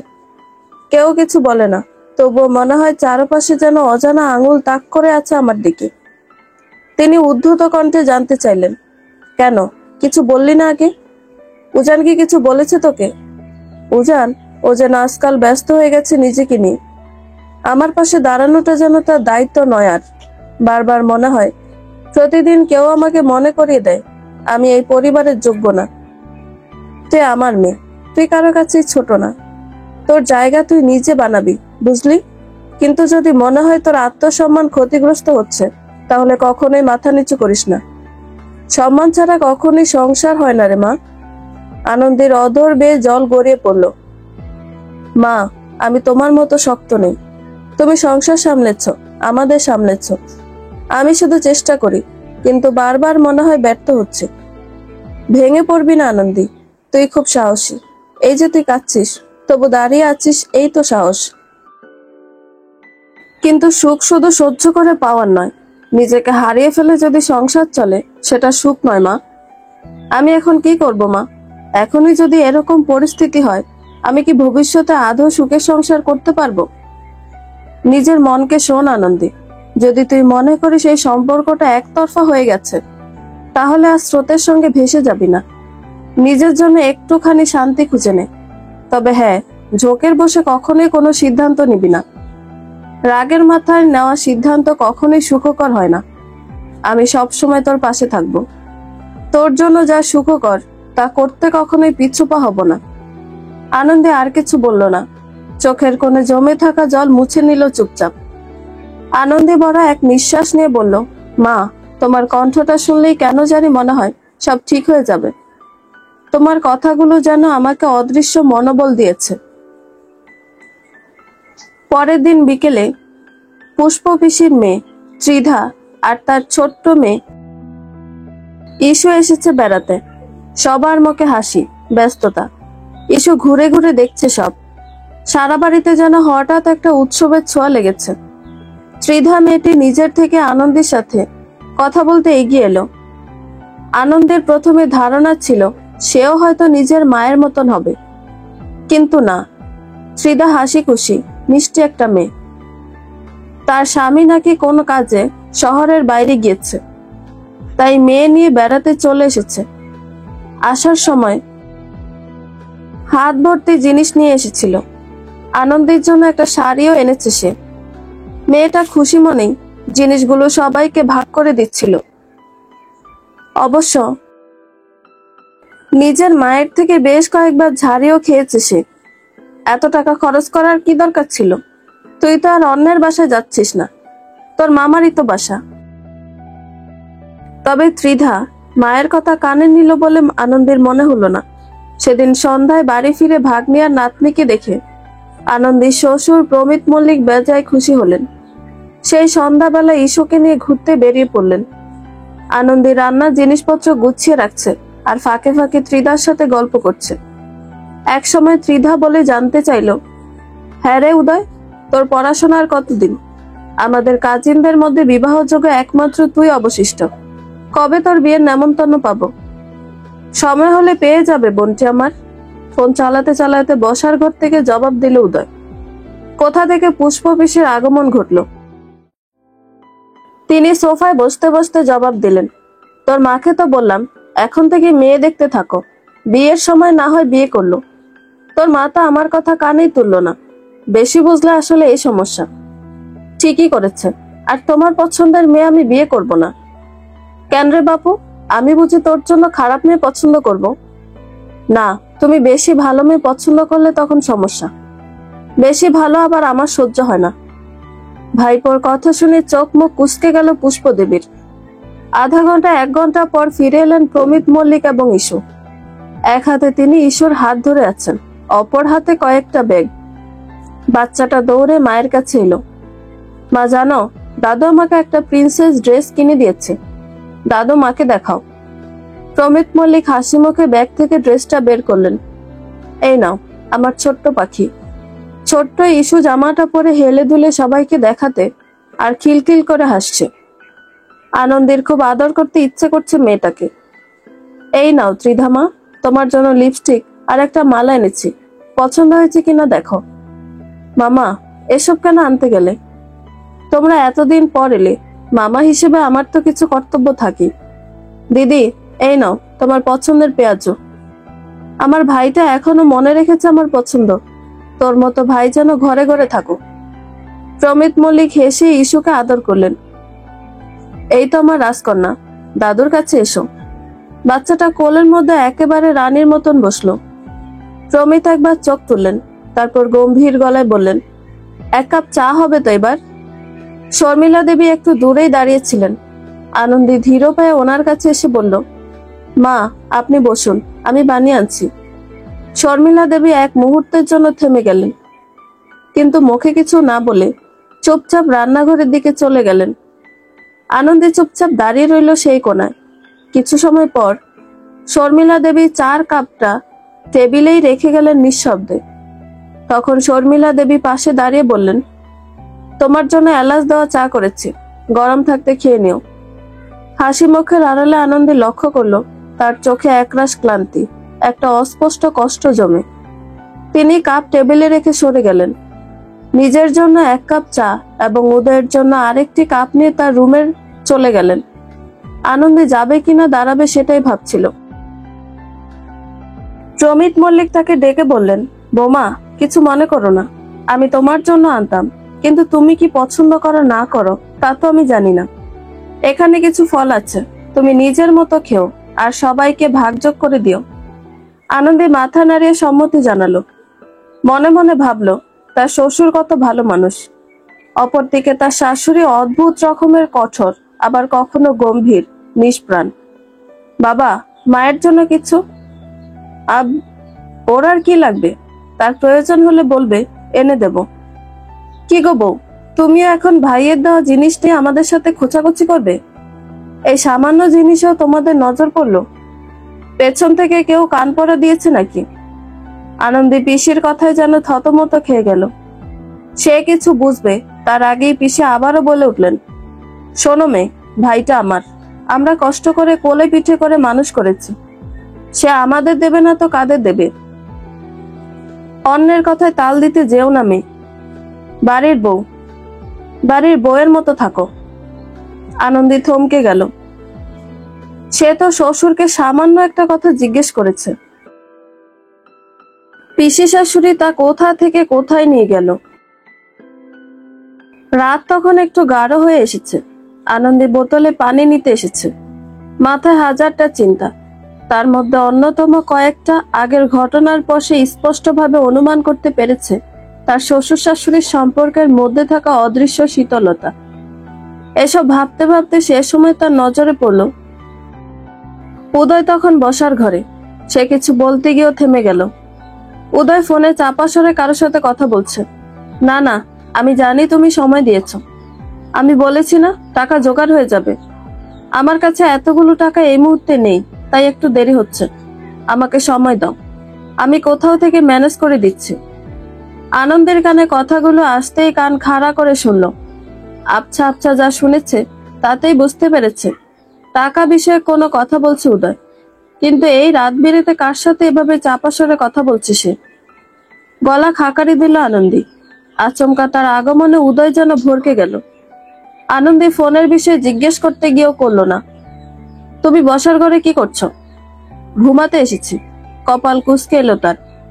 উদয় বুঝলো, তাই নিজে থেকে জানালো, আমার রুমে পিসি আর দিদি থাকবে আজ। মা ইস্যুকে নিয়ে তাদের ঘরে আর বাবা সেই ঘরে নিচে থাকবে। আমি আজ এই সোফায় ঘুমাবো। আনন্দে শুধু মাথা নাড়ালো। বোতলে পানি নিয়ে ঘরে ঢুকে দরজা লক করে দিল সে।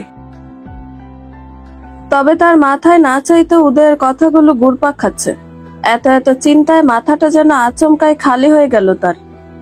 বন্ধুরা, গল্পটি ভালো লেগে থাকলে একটা লাইক করে দিবেন এবং গল্প সম্পর্কে কোনো মতামত জানানোর থাকলে কমেন্ট করতে পারেন। গল্পের বাকি অংশ শোনার জন্য চ্যানেলটি সাবস্ক্রাইব করে পাশেই থাকবেন। ধন্যবাদ সবাইকে। ভালো থাকবেন।